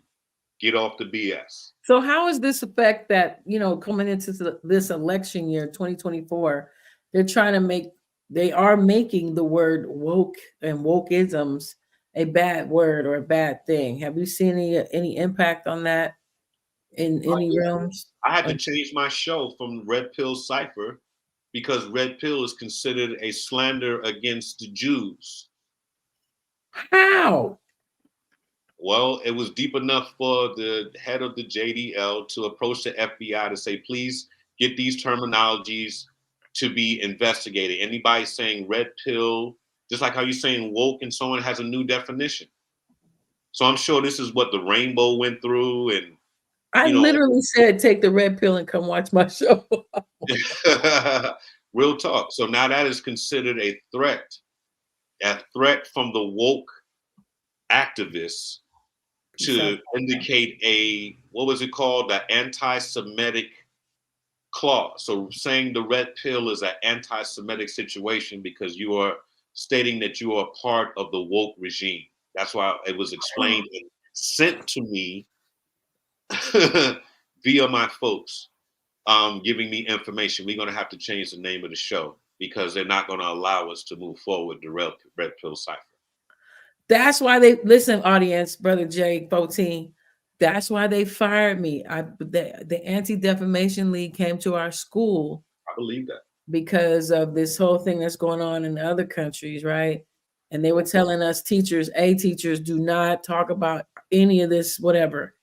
And I was like, I wasn't about to be talking about it anyway, but I thought it was interesting. And so I got fired, y'all, because I don't think they didn't like the fact that I used the term Black Holocaust. You should protest that. And they also didn't like that I told them where the word picnic came from. That's what really got me fired. Science. They got mad at that. You're teaching world history. You're not. They feel like you telling that truth is telling it like an angry Black woman. Okay? But the truth is, this happened. Yes, you used to take babies from the Black mothers and put them in alligators' mouths to bait alligators for you to kill them and make shoes. See, they wouldn't like me telling that either. And that's world history. So in your mind, when are you held accountable? You just can't say, sorry, let's move forward. Black people weren't slaves, they were immigrants. Let's teach this. And if you don't, then we're going to fire you. Say I didn't agree with the immigrant clause. Now what? You forcing me to? Now the control is more obvious. You're going to have to make it a law now. Okay, if you want to push forward, Brother Jay, you're going to get all these positive people and be performing. I'm already taped. People performed everything, got graphics, everything. You got to change the name.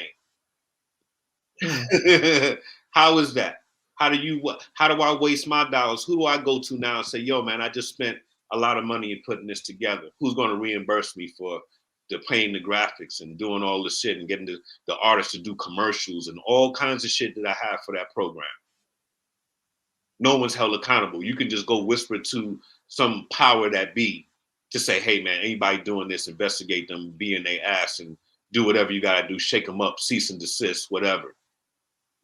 Come on, man. Slavery never stopped. And that's what they fired you for, because you would be showing them that it never stopped. Those kids would be coming to you saying, hey, teacher, you sound like, when you talked about the 1800s, it sounds like today. And you would have to tell them that you damn Skippy. It's the same exact treatment. It's no different. It's just in a different tone. You know, the way they present it. It's a trip because I told my students they don't want me to teach y'all this stuff. This is like I can get fired for teaching y'all like actual history. Shouldn't be a limit, especially if you're being cordial with it as much as you can. It was Halloween. I was telling it like black folk tales. Yes, indeed. So when you tell their situation, then it's like, yeah, you know, you talk about Santa Claus, that's a diabolical story. Halloween is a diabolical story. Valentine's Day is a diabolical story. So now if I went and did the research and came back to the class and said, yeah, we're going to study several ways that the world views Valentine's Day. Now, when I get to the deception and the foolishness that you had us to believe, you're going to fire me because I'm telling the truth? Come on, man. Slavery never stopped. What happened to the First Amendment? The freedom of speech? It's really interesting. None of that was made for us. If you're considered 3/5 of a man, then why are you following 555 worth of law and science? That document was not written for you or me or anybody on this. I mentioned that yesterday because we was talking about Cat Williams coming from Ohio. And I said, most people I've met from Ohio are like visually beautiful people for some reason. And Yes. I mentioned about Dred Scott. Right. In the Dred Scott case. And that was where they got that whole, you're only 3/5 of a vote, 3/5 of a human. 3/5 of a man. Law. It takes a couple of you to equal one man in there. And who is this man that we're equaling to? What are we 3/5 of you? The people that sit on these cabinets and stuff, you over-assume yourself so deep that you down me and then write laws that I am exempt from. I can't even stand up for my rights and say, let me use this clause. He could say, hey, man, this wasn't written for you. It's written for the people that founded this country. I don't care if you was working in my yard or not. You didn't build anything. I funded it. There are purists that believe that. And that's people that believe that. Yeah, they're purists. I gave you money to build your house and car. You did as I said. You didn't write the blueprints. So what about Benjamin Banneker? He gave you blueprints to build all of that. We have rights to the national grounds. So what did you do? Work for hire with him too? To build such an incredible structure and landmark of the world? We don't eat off that. And he's our brother. You could have chalked up all of the contributions of Black people in this country and just said, you know what, for your ancestors contributing this, we're going to create a fund. And y'all are going to be tax exempt or whatever it is. Get off our back some kind of way. Reparations could have been, no Black people are going to be subject to taxes, and people would have been cool with it. Peaceful, Laman. Because that's what eats all your bread up now. You feel me? They don't know how to be fair with us. They don't know how to teach us. They don't know how to do anything. And the thing is, yo, man, get out of our way. Period. When I talk to my children and what I teach them, I don't want my 4-year-old son learning how to handle someone anally just in case you go gay. This is what you take with you. This is how you enter the anal cavity. You teaching this in class. I don't want you to hire. That's correct. All right. I don't want you to hire the stripper from the corner to come down and dance in the kindergarten class to teach about sexuality to kids that don't even think about it like that. Twerking too. It don't matter if you trans or you as a regular woman dancing in that room. You got a thong on in a room full of kids and clapping parents. Yeah, I seen that video. Party. You bugging out. So that's yes, brother, we gave up. So you think about the young person watching us, seeing what we go for. Because our generation walked this shit in. So you imagine them looking at, yo, I don't want you nowhere near my riches and money. Y'all are suckers, nigga. Y'all let me walk past you and get the Grammys and all that shit that y'all wanted. And then y'all let all of this shit go happen to niggas that are younger than me. I don't want nothing to do with y'all. Y'all got sucker in y'all. Ooh. And they can say that. I think brothers was kind of nervous about speaking their mind while Obama was in office. I see a lot more brothers getting a lot more outspoken nowadays. Yeah, you're damn right. And then the end of it, you're gonna diss what gave us a little bit of juice for a second and say, well, his wife was a man and Obama was smoking weed and sniffing cocaine with some of the more higher up execs. We can't even have a hero for 5 minutes. We can't have a hero. So they all of a sudden, oh, you was trying to get hyped because you had somebody in the office, homeboy. Come on, that woman is so tall. Don't she look like a man to you? Oh, damn. Don't Obama seem a little fruity to you? Oh. Here's some people we're gonna manufacture to come out and say, yeah, I sniffed some coke and he gave me some fellatio in the car and so on. But we don't hear nothing about Gerald Ford, Jimmy Carter, Bush, none of that. We never say nothing about them people because y'all grew up and programmed us that the president's seat was sacred. Then you let an uneducated person in the levels of politics slip through with his bread and become president. Now everybody's like, damn, nigga, I could have did that. So your presidential seat don't even mean anything. Authority, the point being to all of this is authority means nothing. Period. And if you give that to the hands of young people to say, oh, you was the gatekeeper for this rap thing. Who are you again? KRS who? Brother who? Man, y'all music is 30 years ago, dog. I got 12 trophies. I got money up the ass. I got jewels. I got broads every day. Even though I'm a slave, I still got more accolades than y'all do. And you know where we come from, they don't get no love. But the people that I'm talking about that they disrespect get all the love. All right? There's no monetization in love. All right? How do I charge you for saying, yo, Brother Jay, you inspired me? How do I charge you? All right? But if I'm Baby Boy or whoever the hell is in power right now, they can say, yo, man, go to my concert, go buy my merch, go do whatever, such and such, go buy my products. I sell cars now, whatever it is, because you gave them the bag to go and rub in the face of those who thought too much. We overthought. We thought we had to be nice to make a record. You got to be well composed to make a good song. You don't have to be nice. Our level of what nice is, the alien lyric coming out and all of the right syllables and tones and all that shit, that's something that we've adjusted to as vets. No one gives a F about that, bro. Jeez. Come on. Nobody cares about that. You could be the nicest dude in the world. You know how many of those are still sitting on the bench? You know, a lot of the youngsters saying they don't really care about all that history, too. They program them to not care. What am I going to do with it? What am I going to do with it in 2024? It didn't help y'all. That's the argument. That's the argument. And that's where the argument begins and ends. It didn't help y'all. All that sacrifice and money y'all got. Y'all didn't come together, 10 of y'all, to go buy a label. There was a time where those labels were on sale for nothing. And we didn't buy the distribution to say we're going to do it our way. Why? We did try, Brother Jay. I remember I worked for Prince for a minute, okay? And he was getting threats. They threatened a lot of people out of stuff. I'm Boyz II Men. They were signing me. They got forced out of their situation by some. And Brother Jay, my counter to the disposition of the youth is, if you're gonna take individual entities, right, and put them through the filter, right? You, for example, right? You ain't got no jail record, right? You ain't got no history of selling no dope, right? You ain't got no history of beating on no women, right? You know, all the negative connotations that are placed upon hip hop. There are particular individuals that you have no record, you have no factual evidence or no math to back that claim. However, right, the onus of that argument is being placed on those particular individuals. It's like, okay, well, since you were supposed to be positive, you're supposed to be the example, you're supposed to be the ringleader, then you have that much more responsibility than a Ice Cube or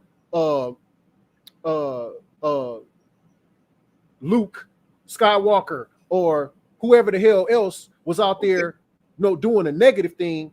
That mean that you had to do 10 times more positive so that the next generation coming up wouldn't have no excuse to not be dumbed down the way they are, or the ones that was coming up in that golden age who strayed off the path. They didn't take the positives of hip hop and really do something with their life with it. They decided, okay, well, I'm gonna just sell dope, or I'm gonna just smoke dope. People had come to learn people had a lot of mental health issues. Correct. So stop. And that is the point. You got people who are so fanned out to a crazy place when it comes to music. So we have to remember the music game, just like the Constitution, was not made for us to express this wisdom that we have. You're taking wisdom and you're selling it for $7.99 a pop or $1 a download. It's not built for that. All you can do is get in the door and say, look, I'm a good artist. I know how to make good music that you want to get up in the morning and inspire you to work out or go look up some stuff. But I'm not here to be your school teacher on wax, on no level. When my content comes out of my mouth, that's how I talk all the time. That's why I write like that. You're not going to live that. Right? Yes. Booty song. I live like this, and the people sign me doing this. Right. And you can't curve me to say, hey, Brother Jay, I like all the African stuff, but Hammer has really made an impression. Those Hammer pants, them penny loafers, I really like to see you in that. The line that you're speaking to be drawn at the beginning of the conversation is that. That's the only line of division. Me against the beast, not against my own.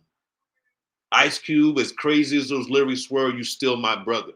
And as you look at it, it came full circle, and he came back home and said, look, I got a document. And if we all came together, just my fan base alone, to say, yo, man, you can't get nothing from us. Okay? But your fan base is so cross now with other ethnicities that don't have those problems, your message is going to fall on deaf ears. Damn it. Why? Because they're coming through music to do that. When you should just say, no, this is Ice Cube, the businessman, coming to build with y'all. I need everybody who ever messed with me in music and in life to understand where I'm coming from. Period. We have to take our power and make it something to where you got to please us in order to do that. That's a gangster move. All right? You talking about, yo, man, when you come to this block, you better knock on my door and leave an envelope, homeboy. If you want to be the mayor of this town, you better always, when you come down this block, you better knock on our door. That's what that was.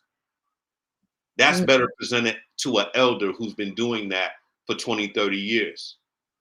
Not someone where they've already marked you like Ice Cube is anti-Hollywood. He's not playing well with others. We got to do something else.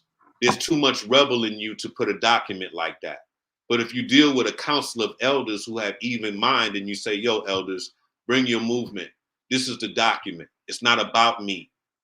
They're getting ready to play us, okay? And we need to make a stance. And that was prophetic for him to see it. But, you know, moves like that are years late because this generation, you got to teach them 10 years ago for something that you're trying to get for that election time when Obama's going to be out and you're trying to figure out whoever. You had to do that while Obama was in office. Not afterward, and we getting ready to crash into the wall of Trump and Biden, all of that shit. You supposed to do that 10 years ago and be like, look, man, we better start signing this document because it takes people time to digest. You know how you say something online, it takes 50 years for them to digest. Cut and paste, go press this and do that. And they just scroll past. And then about the 10th time they say, damn, I wonder what he's talking about. Oh shit, all I had to do was press that button. That's how we've been programmed. Okay? So the line we draw, brother, to your point, is between us and the beast, not between us and our own. Because no matter what the expression, we're on the same street. And when they come in to arrest us and put their knee in our back and all of that, we still on the same street. It ain't no, oh, that's the conscious guy, the Muslim guy, he got his name foot in the back. Oh, that's the gangster guy, they got the knee in the back. That's a nigger on the floor. Period. That's it. So we don't get it caught up in this game where we have these divisions and stuff. We all the same. I say the only difference between street chatter And consciousness is profanity and rudeness. Where in places I'm not going to say, oh, such and such, your bitch, da da da da da. I'm not going to say that.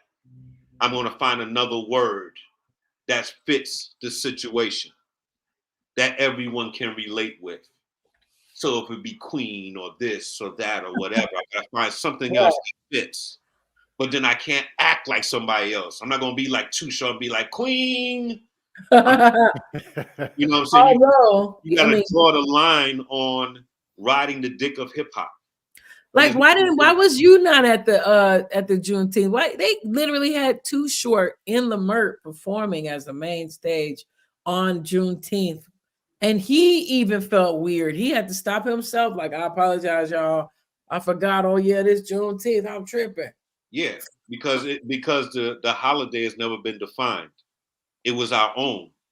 I do something for Juneteenth that no one has been doing, and you're going to see it this year. God bless us that we do this. And it's going to be, and I'm sure when I lay this out, it's going to be a tradition. Instead of it being like a barbecue and everybody just got a day off or whatever, people used to take their own days off for that. They never even used to ask for permission for Juneteenth. And I learned that more here in Cali than anywhere else in the country as far as that Juneteenth thing was concerned. So they should have never let the government make it a holiday, because now you got white folks celebrating it. And it's not built for that. The acknowledgement of that is not built for it like that. This is not like come and taste my ribs versus whatever case may be. You know what I'm saying? It's not that. We fail, to your point of the respect of the younger generation to us. Look at the laundry list of stuff that has happened on our watch as far as our generation is concerned. Why would their generation take us seriously when we were so passive with everything, dog? Everything, including the music. Look at the #1 artist versus some of the best artists that you know. Look at the difference in the lyricism, just the presentation, everything. Look how they just slap us in our face and we be like, man, I just don't listen to it no more. And while we turned it off, all of that evolved. Now your first hate on Drake was, why you on him like that? Like how young niggas had a problem with Al B. Shore. Your girl get all goo-goo-eyed and she forgets she has a boyfriend and she starts staring. Drake had that love. So when niggas turn the radio off, the next time you turn it on, he got a full beard, a private jet, and you can't talk about him like people can't talk about Michael Jackson. So while we egged the whole process, like, man, you know, these cats ain't gonna go nowhere. Them niggas blew up big, dog. You can't even say nothing about it anymore. And then whatever styles you think you had, if you were an artist or whatever case may be, they have been forgotten, that cadence and ride. They no longer care about your street poetry. Even if you added on, well, better yourself or strengthen yourself or any of that kind of shit, all of that shit is just banter and wordplay. You're wasting my time. Where's the hook? Let's get to the point. That's how they treating you. Damn. So now these niggas are singing R&B like a rude gangster. You want to be serenaded by somebody in sagging pants, gold teeth, and the thing. You want him crooning to you. So no longer Luther Vandross with the suit and the Jerry curls and whatever case would be coming to the window, hitting a real note. You got a dude singing to you with a robot quarter in his hand, singing to you R&B, and the shorties love it. Period. It's really weird. That the shorties love it. There's no woman, if you took 10 women to a club and played all the dumbest songs that you feel, I guarantee you 4, 5 of them are gonna go, hey, and start singing every lyric, dog. Yeah. We allow it. Maybe if we get these gatekeepers out the way, we could get some good music going. Because look, when the Big L's and the Dead Prez's and them did come out in the early 2000s, you know, it seemed like when Jay-Z got involved with Dead Prez, we don't see Dead Prez no more. You know what I'm saying? So I feel like, you know, a lot of people who and that's not fault to Jay-Z. It's just that the audience couldn't go that far in the grassroots. Those are grassroots dudes. what are you doing in this commercial situation, rhyming with the king of pop? Jay-Z is the king of pop. They was trying to cross over, I'm assuming. Hey man, it's not meant to be. Damn it. You know, I'm, you know, from my perspective, Each third eye. from my perspective, you know, the intellectual, you know, individuals like us three on this panel right here, Right. there's only so much influence and energy that we can put out to try to create change. You know, it's a sphere of influence that we operate in, because we're not coming with hundreds of millions of dollars to go out here and, you know, set up whole communities, or, you know, set up an educational system, set up a finance system, a banking system, things of that nature, things that are going to really affect causing not just a physical change, but a mental and spiritual change as well. Sure. Because, you know, how you speak into the idea, it involves all three aspects of reality. Yes. The spiritual, mental, and physical. Yes. And because of the effect of the physical aspect of reality being subjugated through hip hop, Right. when we come with the unseen part of it, because everything comes from thought, Teach. and it can be quickly negated because of the outright blatant just being forced in a physical idea. Because you speaking, we dealing in the divine, right? So when we come from that divine aspect, you dealing with supremacy now. This ain't you silly mortal you. You ain't we ain't dealing with average thoughts right now. And that was the attitude when that was set on the project. Right. I try to give that I wasn't all the way there, but you were speaking to my entity, not you wasn't speaking to the physical me. You were speaking to the unseen me. That's why the vibration was so. That's why we don't forget things like that. And that was my purpose at that time frame, God. Right. That's why I'm saying to you, I didn't come into it for Grammy and all of the things, the accolades. It was very few individuals who took that stance. Correct. And what's disheartening is because of the youth today not recognizing that. And then looking at us, the ones who really. But how would they know? We could. How would they know? How would they know, bro? Tell me, how would they learn if the commercial wheel is built? That's what I'm saying. It was a golden era. We had to get out there and grind. Right. We handed, hey man, for lack of a better term, we handed pearls to swine. Yes. Yeah, but people were hard-headed, man. They was just looking at the bag. They wasn't looking. Why did the dude stop? Why did the dude stop? Why do you think somebody can go to Project Blow stage right now, rhyme a whack lyric, and everybody's not? Please pass the mic. Please pass the mic. Why are they not doing that now when it used to be staple? It's the same idea to disciplining children. Right. Oh, you can't whip your child like that. Do you know what this little boy just did?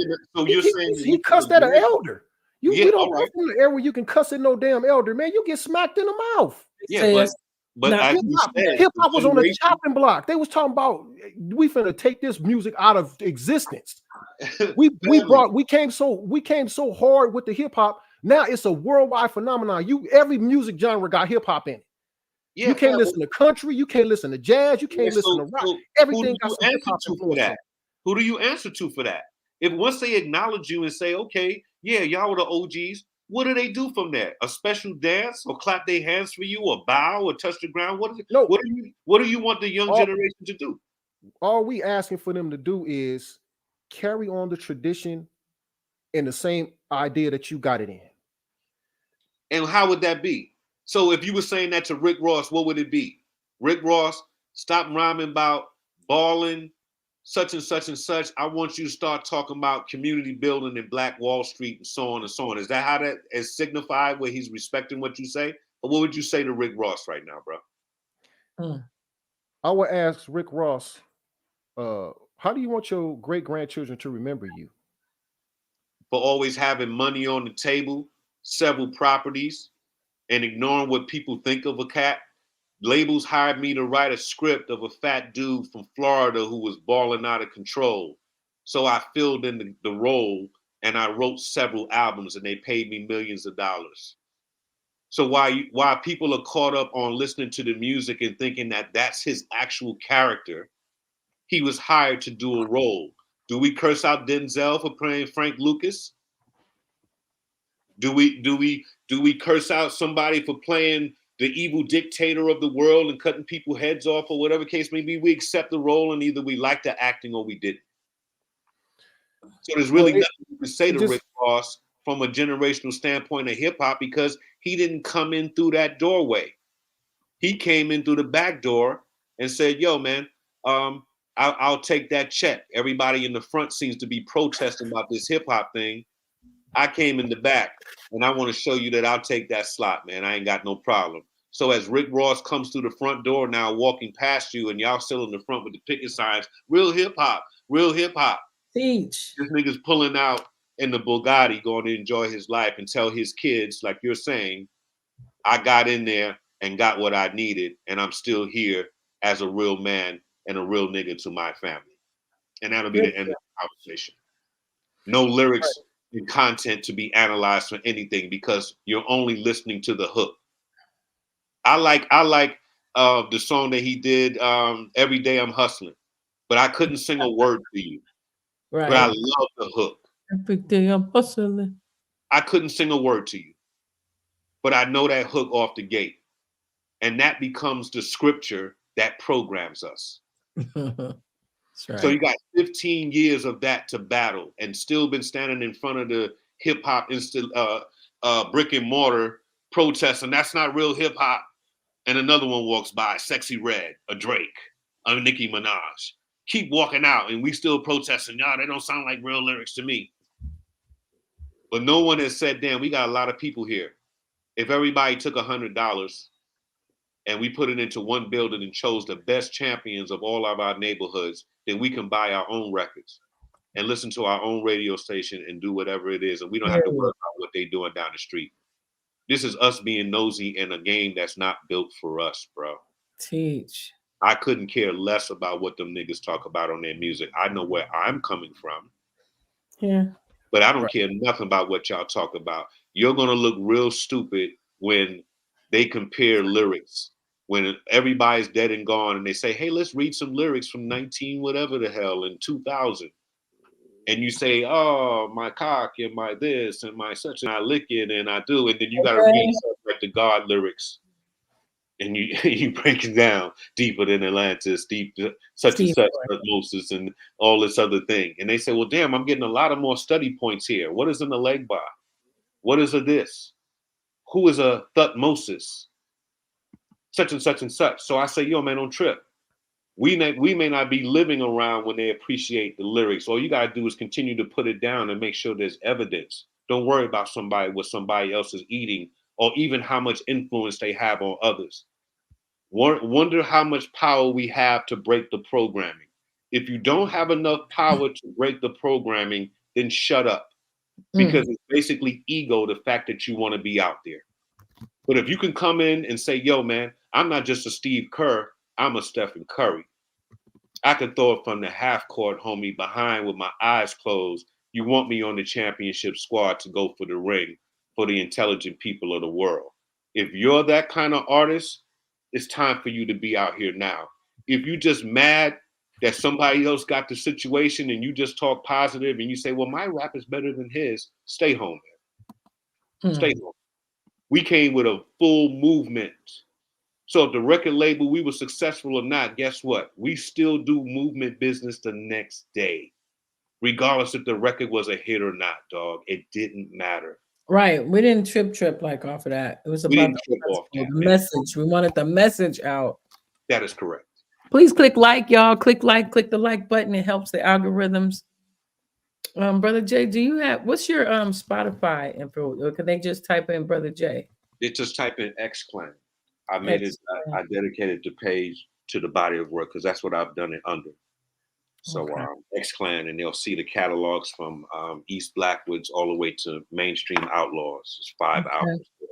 What's and up with I put a mixtape up as well. I put a mixtape up there for different artists. I got Planet Asia Tri-State, Sampa the Great, Nairobi Salah, all kind of different people that folks haven't heard. Music that I'm surprised that hasn't been rotating more on the regular for folks. So I just said, you know, I want y'all to taste the kind of songs that I would pick.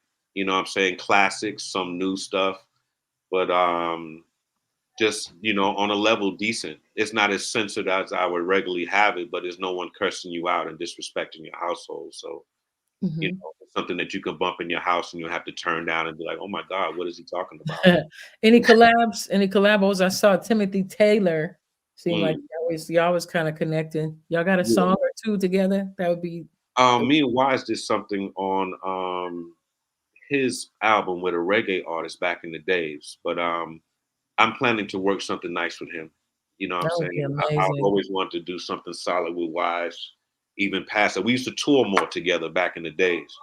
A lot of artists couldn't hang with the kind of audience we had. If you were not conscious, most time you would get booed off stage, or you know, bottles thrown. I've seen everything on that plane. He's talking about Wise Intelligent, y'all, from Poor Righteous Teachers. Another top 10 group. Yeah, Wise is a dude, man. He's really chopping a lot now. He got like a different buzz to his situation. Music is stronger. He's in a lot of good ventures too. You know, when I did the Red Pill concert, I got a chance to chop it up with him. I don't chop it up with him as much as I should, but everybody's busy in their walk of life. But you know, we're soldiers. It's like getting back together. Everybody knows how the 10 Hut goes, and yes, sir. you know, we get that would be a dream song. You, Wise Intelligent, Kendrick. Yeah, that would be ill. I think that would be the kind of prowess that can keep up. Kendrick is very powerful. I like him and Dre together, production wise. You know what I'm saying? I don't like some of the more raunchier songs, like songs with SZA, stuff like that. I didn't know the raunchy stuff, but I think that Isley Brothers redo was dope. Just the creativity in his lyric flow. Plus, correct. I know he would probably be down. You know, South Central represent. Yeah, man. I think he would be all in for a nice record. I just gotta, you know, I just figured out a topic for me and Eminem. I couldn't even think of a topic for me and him to rhyme to. You said Eminem? Yes, we were supposed to do a song together on Return from Mecca. When I first came out to Cali with Suburban Noise Records, but there was some issues, personal issues in his life that stopped him from participating. So I didn't press past that, and I was glad that he honorably mentioned me at his Hall of Fame thing or whatever. At least it wasn't like out of sight, out of mind. But I wanted to present something to them for this project, you know, because my production house has grown. So when I say, yo, I need a track for Eminem, I got a couple of options now that would knock it out of the park for us. But I like the theme. I'm not going to share the theme. I want people to be shocked. Yes, sir. You know what I'm saying? If the blessing comes together, God willing. But, but like I said, it has to be themed. You know, you got to think about a lot of artists that are out right now. The fact that they merge with R&B, you got to have a theme to your song. Most times we're scientific poets and we pull bars from everywhere, and it's not one theme, you know, because in our mind, that's kind of repetitious. Like one thing, nigga, I can build on the whole universe right now and still keep on the topic. You know, you got to speak in theme and stay there. So when he does a song, someone like Eminem does a song with Rihanna, he can't go into the Woody Woodpecker styles and stuff like he would go into, you know, the fast chatter and all of that kind of stuff. You gotta listen to the instructions. Right. And you gotta say, Rihanna's here, pop record. I'm not the #1 rapper in the world today. I'm Eminem, the pop star. Right. Slim Shady was another character. You know, different people back then had that alter ego that was the crazy one, you know. Correct. So, and that showed that he got it. That's why Nicki was successful. It's like, pick a personality and I can live it out for you. Roman. And now she's have you listened to Pink Print? I think it's called Pink Print, something like that. Part 2 that just came out. Yeah, what's that? Pink? I haven't heard it. You know, I like one of her albums. I think I was in Kuwait actually, and there's someone from the Philippines playing her music, and I was impressed by people how they saw her. They didn't see her like, man, you talking that trash and you talking this and this and that. She's actually a good songwriter. Yeah. You know what I'm saying? I was impressed by her writing. There was one album that sounded like a little bit more R&B, and there was a lot more musicality than I thought. And I didn't, you know, and sitting down and really just listening to her, I was impressed. I ain't gonna front to you. You know what I'm saying? I'm not a fan for the foolishness and smack my ass shit out in the public and shit like that. That's for private. You know what I'm saying? Right. She's a fine black woman, but you know, at the same time, I don't need to see your ass and titties and shit for you to bust a rhyme. If you got the skill, I'll deal with you. She's super dope. But she knows around the world that her dopeness is respected. She gives a hella show too. So you know, like I said, you know, people don't know my taste, but it's, you know, I wouldn't play her more popular songs on my show. I would find the most intelligent song that she has that's dope. You know, I don't mess with artists when they do "We Are the World" songs, and then tomorrow you back to whatever. I don't deal with artists like that. If you got some kind of solid hold in life that I can trust that there's a good character behind this art, then I'll find something in your catalog that matches that, and I'll play you on my station. You know what I'm saying? I'm not gonna be a stickler like, no, you're not one of the conscious heads that are such and such. You're not Mos Def. You're not Common. You're not that. No, I'm not judging like that. I just don't accept the profanity. People send me a clean version of what's happening, and if there's too many beeps, then I don't need to play it. You know what I'm saying? So if the whole song is like beep boop boop, and I got like 4 words, I'm not playing it. I'm not. And that's what's up. You know what I'm saying? I wanted to say thank you for the donation, Courtney. I appreciate that. Thank you very much. Sister did lose a job, but I did want to say I'm not monetizing this project because I'm just not. I thought I was going to play some X-Clan, but I'm not, because they will cut this whole thing off now, Brother Jay. That's what they've been doing lately. They've just been cutting people's whole entire shows off in the middle of lives. Wow. I don't want that. This is too important.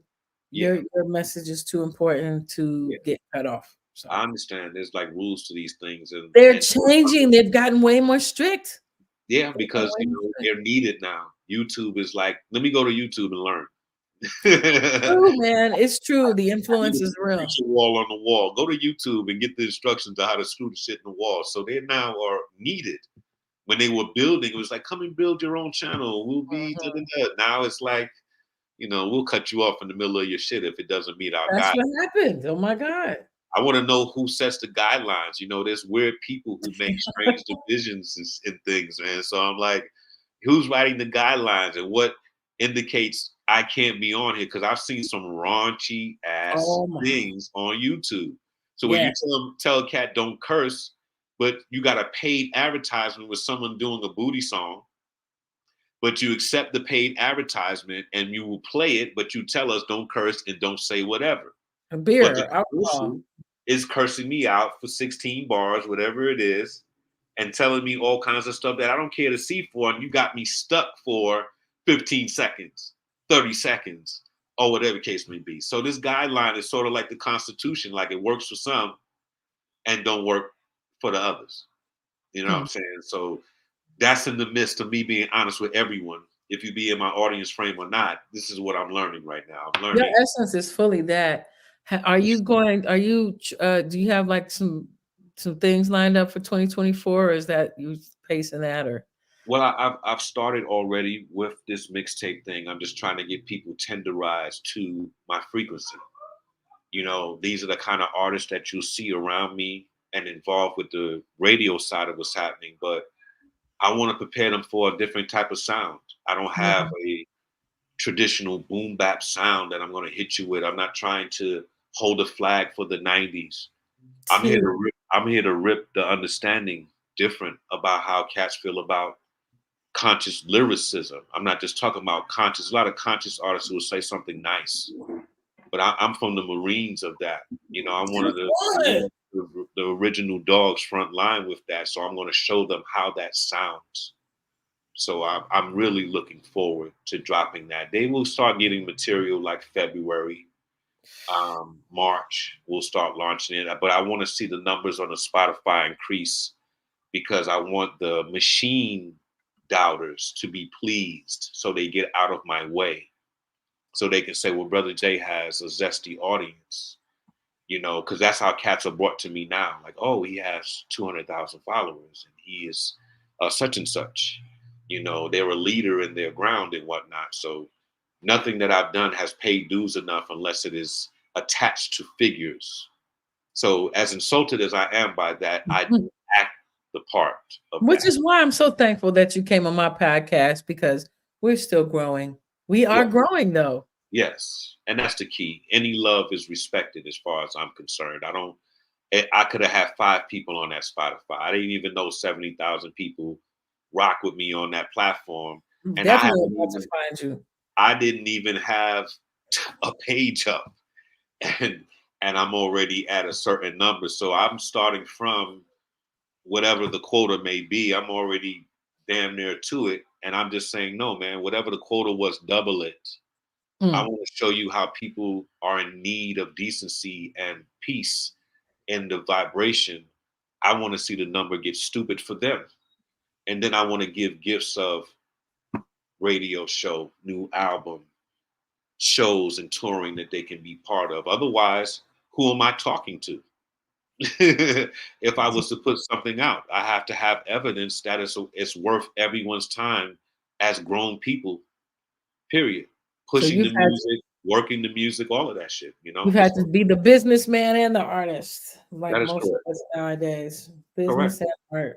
I came into a lot of this artists don't want to do that though. A lot of artists still stuck in the 90s. They don't want to have to do that business because part. the laziness is incredible because like I said, we were spoiled in that era.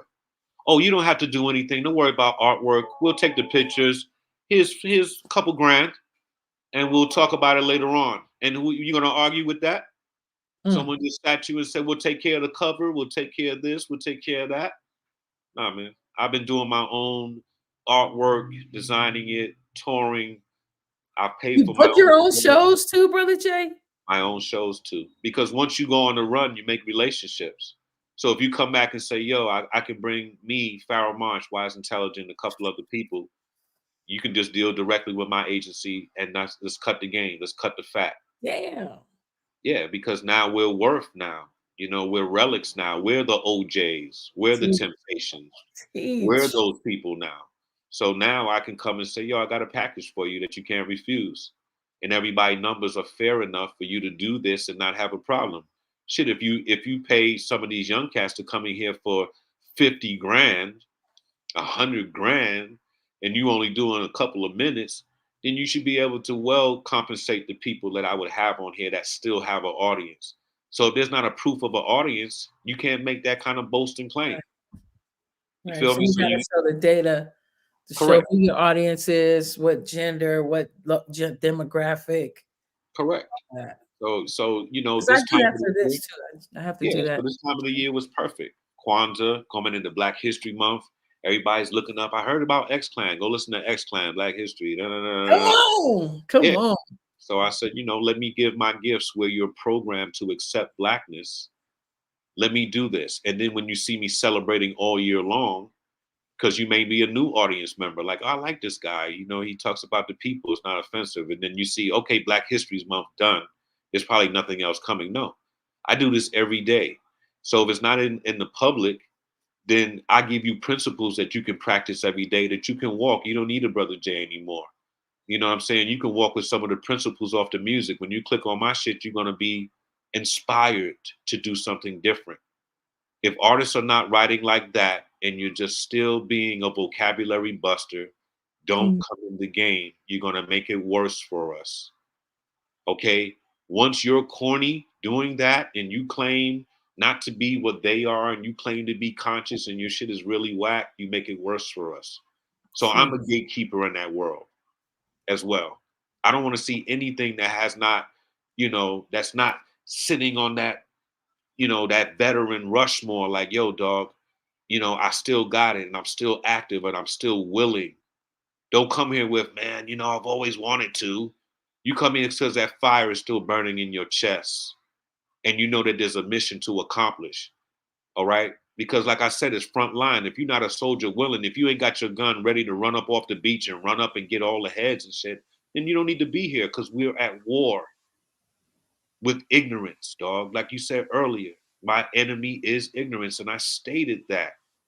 It's higher than ever. They got clerics now. It's different.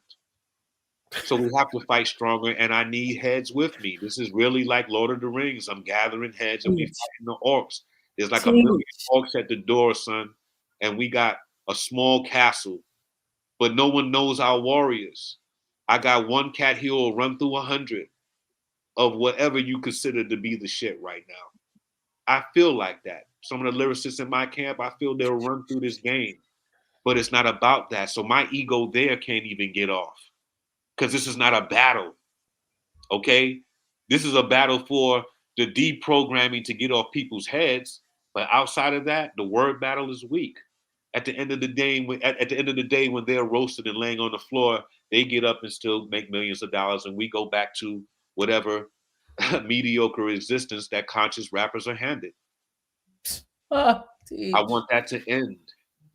I want that to end. And I pray that the conscious artist discipline remains so they don't get caught up and end up.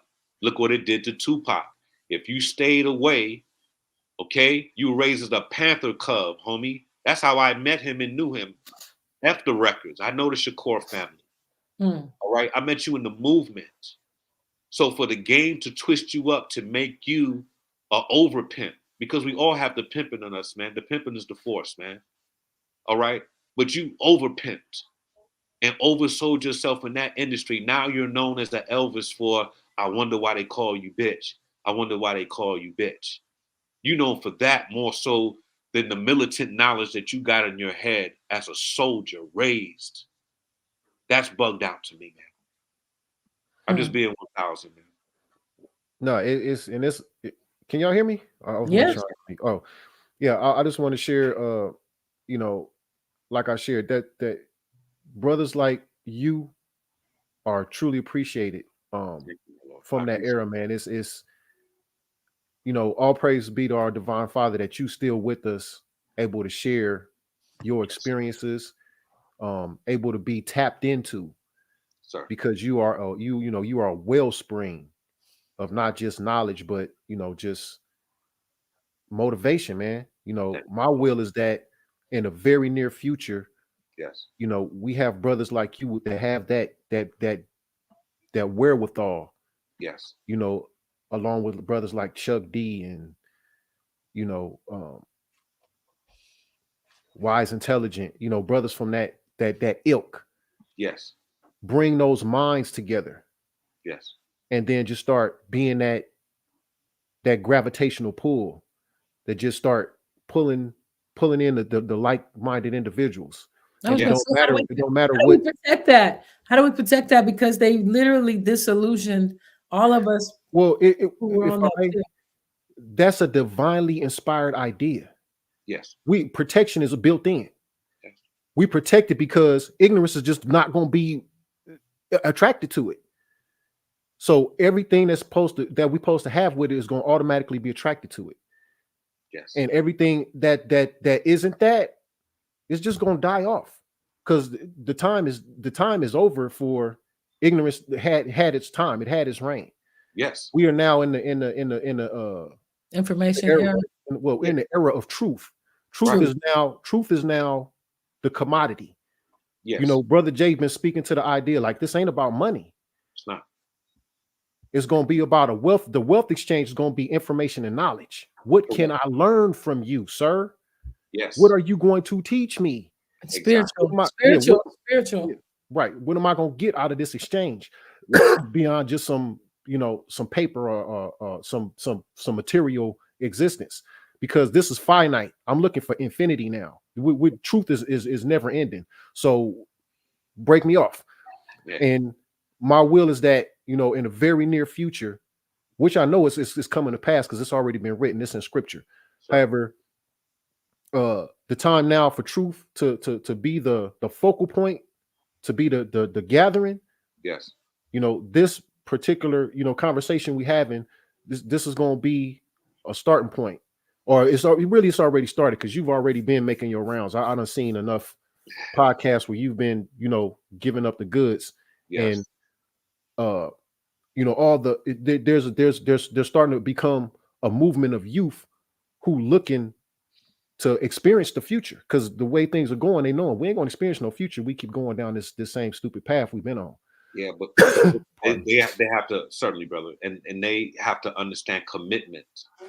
Okay, you just can't be, yo, that's something that we didn't think about, or this is something that we haven't done or read or whatever. The commitment is part of the discipline. Commit yourself to being positive. Don't commit yourself to negative stupidity or games. Commit yourself to positivity and stay there. And if anybody tries to veer you off, it's non-cipher. Period. Dog. Right.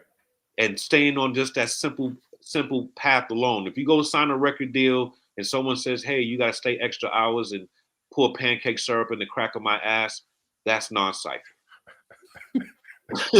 You would think that'd be common sense. But... You would think that would be common sense, but it is not. So you got to say, stay one path and don't make it complicated. I don't expect you to understand the 42 principles of Ma'at in one sitting. Come on. It's a constant process to practice. None of us are perfect. Yes. So you slip and you mistake, but at least you can see where you slipped if the principles are written on the wall. So there's absolutely no excuse. That's my conversation for the youth. The rules don't come from me. Go find Ma'at, read the principles, see how much out of the 42 that you're practicing, and then from there, you know how to measure yourself. No one has to tell you what's right, what's wrong, this or that. Read the principles, because that's all we live by. Your Bibles, everything come from that. Period. Everything. Period. Everything. Read well the 42 principles and see, oh shit, do not kill, do not murder. Wow, it seems to be some of the commandments here, but then there's more. Do all of that. And then come back with the, I know what to write now. You don't have to ask Brother Jay, what do I write about? What do I read? Read the principles. See how far you're off, and then write about the gap. Start there. and then don't forget to make it entertaining, because everybody's shucking and jiving now. So you're going to have to take raw knowledge and then pour some kind of sauce on it. So imagine you're a raw vegan. I want that raw knowledge, like you're saying, like, give me that, break me off. But when it goes to the masses, you got to pour some kind of caramelish, sticky goo on your broccoli or whatever to make it look like whatever it is. And see how you feel, dog. It's a heavy feeling. I'm in the lab going through that. Like, the longest thing for me to do is to cut back. So I have tastemakers that say, nah, man, that's too much. That's too much. I have to. That's part of the process.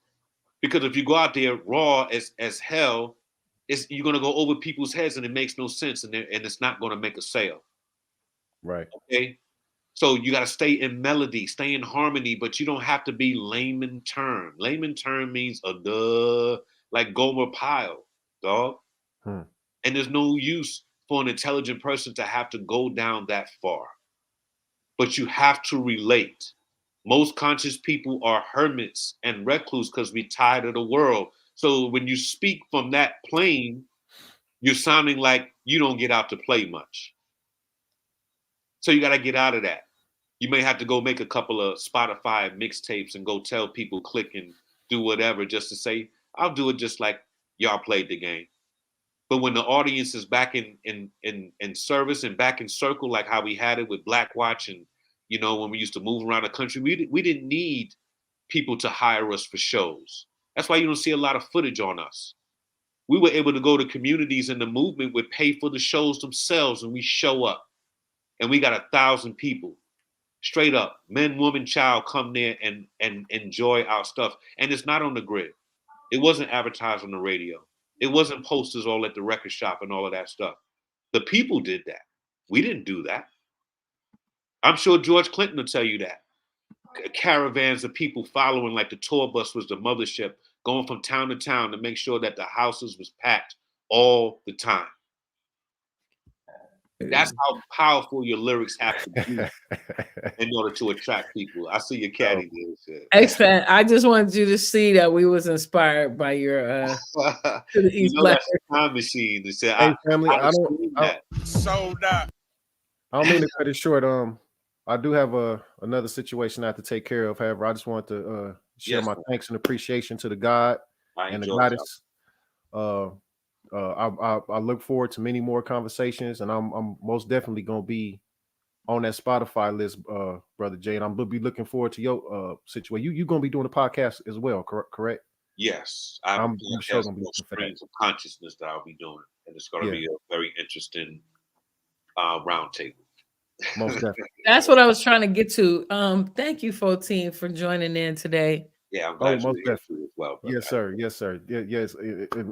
Family, may the new year be full of abundance, happiness, wealthiness, healthiness, and truth for all of us. Thank you, sir. Love and peace. Same blessings. My Lord. 14, real quick. Do you have like a Cash App or, for anybody who may want to donate? If you want to donate, Brother Court, BROTHERCORT, Cash App. Also, my latest project, the Blinding Gleam. I'm about to say the Golden Crow. The Blinding Gleam is available on all streaming platforms. 5-song EP. Yes. Anybody want to check it out? I appreciate any likes or feedback. Let me know what you think. Nothing is negative for me. I'm always looking for the truth in everything. So, and I want to hear that, man. I want to spell it. The Blinding Gleam. Blinding Gleam. Yeah, you can catch it on YouTube Music, Spotify, Deezer. Did I spell it right?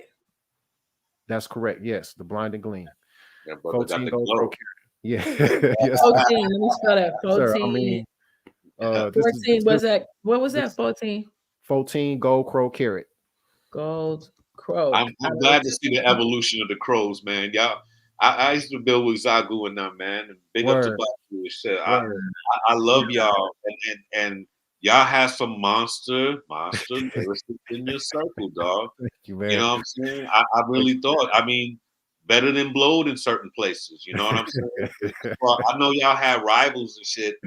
Right. Years and shit, but Rose was ill, man, and y'all won with the goofy business, and I always like that.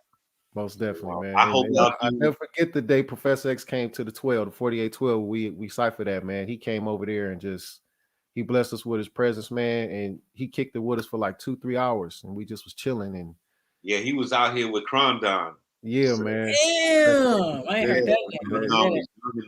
Krondon, that's my people's too, man. Yeah, he's ill too. He's doing the acting now. He's chilling doing the acting thing. Yeah. I touched him a couple months ago. We talked for a minute, but I'm just glad to see the soldiers rising still, man. You know what I'm saying? So I would love the Crows. When I do my next venue, man, I would love, some of y'all representatives to come down and bust, man. Yeah, that would be dope. Hey, man, don't put that out there if you don't want me to show up, man. Brother Jay, do you have a Cash App? What's your Cash App, if you don't mind? Bro JX. They'll see on there. Bro JX on Cash App is me. Y'all donate to the brother, you know what I'm saying? But really, also support definitely the albums all day and the concerts and the show. Do you have any shows? You're prepping at this time.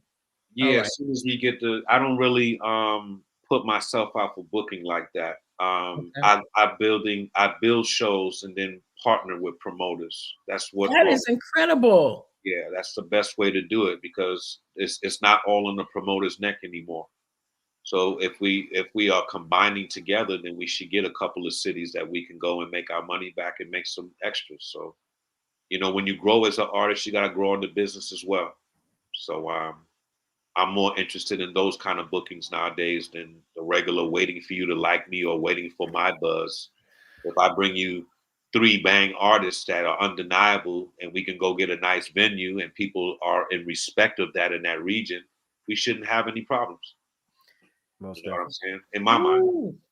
And of course, a sister did lose her job. So if you ever want to donate to, the cause, okay, give thanks. I love your show. It's so free and beautiful. Your spirit is radiant as always. Thanks, and thank you, brother. This is going to be an amazing year. I'm so appreciating both of you for coming on this show. Yes. Man, I'm overwhelmingly filled with love in this heart chakra right here. This is like, I'm just excited. The throat chakra is just like, but Man. and, I brother gotta Jay, check so out real quick, brother Jay, though. Oh, Protein, I know you gotta go. Thank you, but we're gonna wrap it up overall. How about that? Yes. Brother Jay, I wanted to ask you real quick. So your podcast, do you have a start date of sorts, or when you think you may?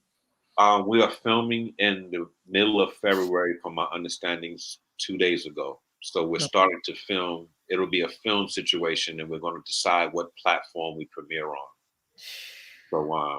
So yeah, it's going to be different. It's not going to be like a regular podcast. I'm not trying to do a Joe Button or anything, because they're masters in their craft on what they do.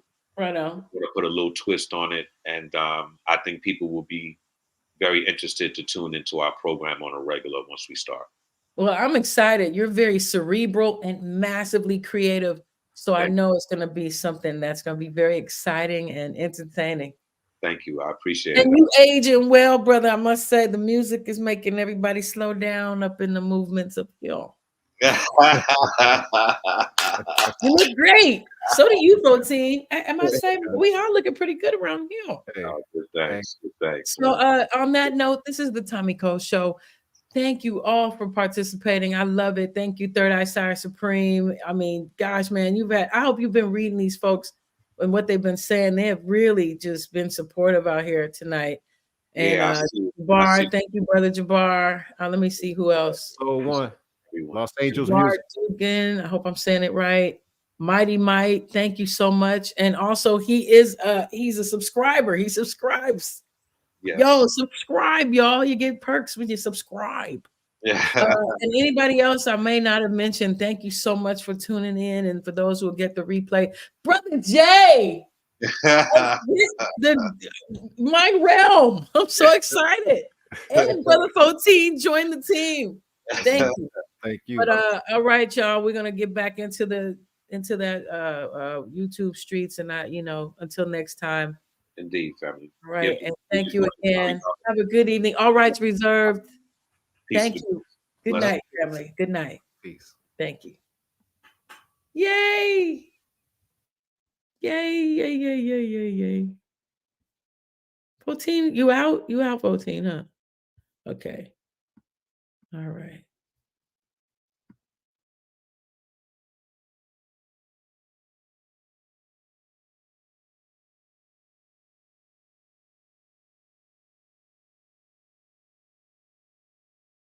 Hold up. Wait.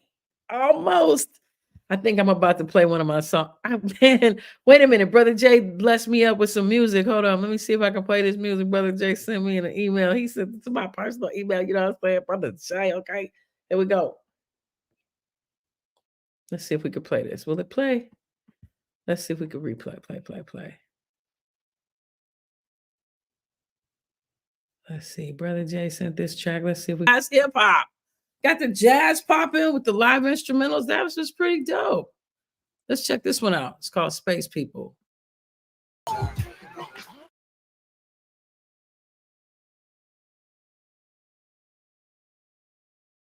Well, exclusives in the house. We got exclusives cracking up on the Tommy Cole Show. Thank you, Brother Jay. Brother Jay gave us exclusive Brother Jay new music. I'm so proud.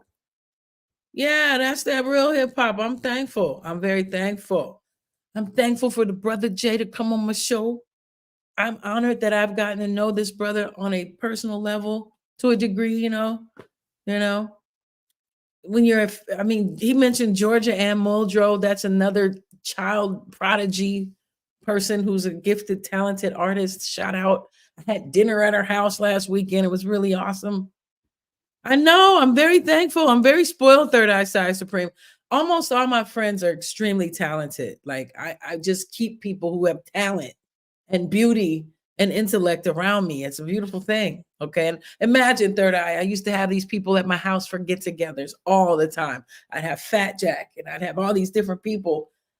at my house all at one time, and we'd have a great time. Yeah, I had some amazing poetry rent parties. I used to call them rent parties. They did help pay my rent. I just always never kept a job unless it was acting. I swear to you. So, all right. So, Brother Jay had said he was going to click back in because I was like, hey, man, you're lucky. Dude, I know. Check it. I was just talking to Ora, who was a part of X Clan. Shout out Ora, Ja Ora, earlier today. And I know I was just telling him we're lucky, man. We are just truly lucky people. We get to have all these talented artist friends. I'm gonna close out with this not new. What am I saying? I'm gonna close out with this song of mine. It's a video. I did it myself. Remember, I told you I just have music in my doggone machine. So I just decided to make my own music video. You see, it looks that's my bathroom right there. But yeah, that's what we're doing. It's called Sandra Bland. It's called 10,000. But I dedicated this song to Sandra Bland because when she was murdered, in that police jail in Texas, it really changed my whole life. I was really depressed for a long time. I felt very unprotected. I felt very sad about that. So, as artists do, we put it in our music. So yeah, this is it. All right. And then we're gonna shut it down. Y'all been so cool. Oh, see, yeah, my computer was tripping and I couldn't get that bass right. So I do have it. Let me go on back over here, child. Here we go. Yeah, let's see. Yeah, because I want to play this song. We did it. I had to re-edit the video and put it in, without that loud drummy sound. So let me see. I know my children are like, Mom, we're hungry. Okay. Gee willikers. I'm about to just play the little song and then I'm going to go make this dinner. Now, look, my children have had the flu all week. Okay. They couldn't even go to school or anything. So the fact that they have an appetite again, I'm very happy about that. So I'm going to make them a little mashed potato and some bok choy, maybe some fried tofu, maybe some, what's it called? Hold up. Let me make sure this is it. Same one. Oh, I'm so annoyed. All right. So, okay, we're going to try it again. Y'all are so patient. Thank you so much. What y'all doing tonight? What y'all doing? Yeah, I'm just helping these children. I've been sick myself, but as a parent, when you got a kid who's sick, you don't get to rest. You don't get the luxury of, sleeping and resting and stuff. Yeah, I just I've been up for the whole week. Yeah, one of them got sick while we were visiting my homegirl, Amber Marie. Shout out Amber Marie, La Femme Creole, at her house, and I had to take care of He projectile vomited all over her couch. Can you imagine visiting your friend and your son, your child, projectile vomits all over the couches? Yeah, I had to clean all of that. You love my whole look. You are my official best friend. I swear to God, you're my best friend. You really are. So let me just go on and play this. Thank you for that, Third Eye. I mean, really, thank you. That was good.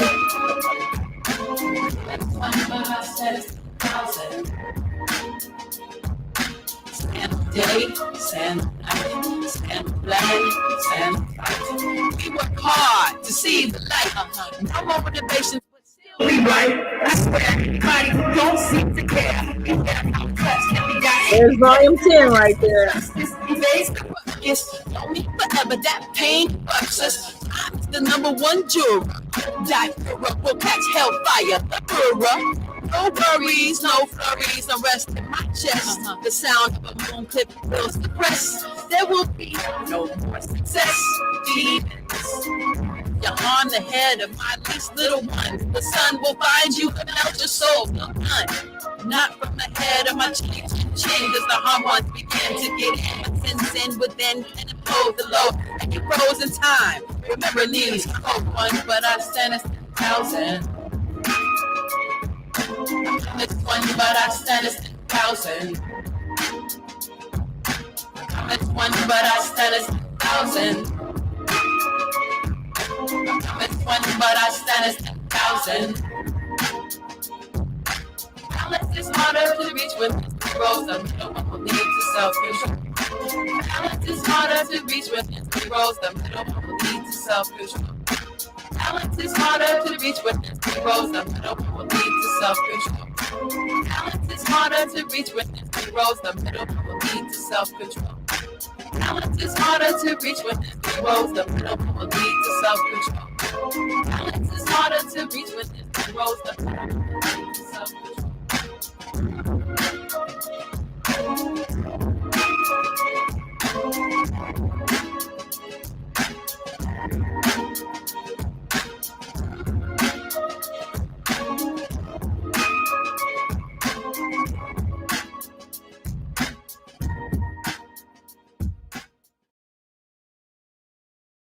Every star is a powerful force. Yeah, thank you, Third Eye Cyber. You know what though? I need to I know I thought I changed out the video because it's too, that's not the right sample of it, but you know, it is what it is, and y'all heard it. So Third Eye Side, did you see Cat Williams's his interview on Shay Shay? Did you sample the melody? My friend Steve, shout out Boomix Claim. He has a lot of songs on YouTube. Matter of fact, Boomix Claim. My boy Steve Crown. He's super dope. He made that track, and he made it like on a whim. I just had a little sample of it on a CD, and I felt inclined to record on it, but I think all of that's original, but it sounds like, it reminds me of, hold up. Remember, okay. Trying to do the shameless plug here. But that phone number right there doesn't work anymore. I need to update it with a new number, but that email does. The email work. TGHDMMA. That's Tamiko Gilbert Hawkins, Digital Media Marketing Agency. Digital Media Marketing Agency. So that's it. Trying to be doing larger than life stuff. So if you need script writing consultation, commercial, you want to do some workshops with me, we can choose if you want to do the Meisner or, different method acting techniques, voiceover coach. If you need help with reading or writing, or if you know any little boogers who do, I've mastered this. I've mastered how to teach people this. Adobe Cloud Coach, I didn't finish the training, whatever. Also, yes, I'm on Netflix right now on a show called City of Ghosts. I play this character, Sonya. Boom. If you want to go support your homegirl right there. And that's what I'm doing. I got a website, but again, I don't have money to really launch it yet. So I gotta wait on that. And on the website, I'm gonna be selling like the Tamiko Show t-shirts and mugs and stuff. And have clips of my shows and audio stuff. And that's about it. That's it, y'all. I gotta figure this out because I can't go back in the classroom. I had an interview for this job on Friday, and I panicked. I have anxiety. Like, I don't want to go back. I don't want to go back in the classroom. Ooh, no, I can't be getting fired again. I'm just like twice in a year, y'all. That's crazy. For teaching Black history. Like, that's what I got fired for. The first job I got fired because they asked me to put on a Black History Month assembly. Y'all have heard me tell the story. And then the kids did the poem that half the teachers didn't like. I didn't know I was the only Black teacher at the school. I didn't pay attention. No, you haven't watched it? Yeah, you might want to go check that out. Now, Shannon Sharp has chopped it up into little 20-minute or 10-minute little snippets, if that's more your steez. But, bro, I went and got me some coffee, made me some bacon, sourdough toast, and I sat and laid up and watched the whole thing. It was incredible. Like, the boy had so many punchlines, one-liners. He's somebody you want to hang out with and, like, crack up jokes. Now some of my friends felt like he was very catty. They felt like he was telling stuff he shouldn't have been telling. But, I've mentioned, like, no, they went on that show talking about him first. Okay, so he was kind of rebutting. Cat blew up the whole thing. That thing has 30 million views right now. 30 million, y'all. 30 million. It's freaking incredible. So everybody been waiting to hear that thing. He has a magnetism to him. He does. He really does. You know. But anyways, I'm gonna get on out of here. I gotta feed these kids. They finally have an appetite. Yes. Yesterday I gave them mostly fruit, just blueberries and strawberries and some bagel, you know what I mean? And like noodles. We've been eating a bunch of like noodles and, you know, keeping it light. And then the other day, my boy, he couldn't even eat nothing. He throw up everything. It's just, you know?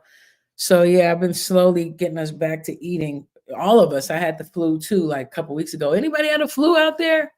It's cracking off out here, man. It's cracking off. I had to go and just take us to the doctor, took the boys to the doctor to see if it was corona or strep throat or whatever. But no, it's the flu. It's just good old-fashioned flu. So I'm going to go take care of that right now. All right. So thank you. Thank you so much for hanging out. All right. And y'all have a good night. I don't know. I never know when I'm doing another one. It'd just be like whatever's popping off. I might just pop off. All right. Have a good night, Pharrell's.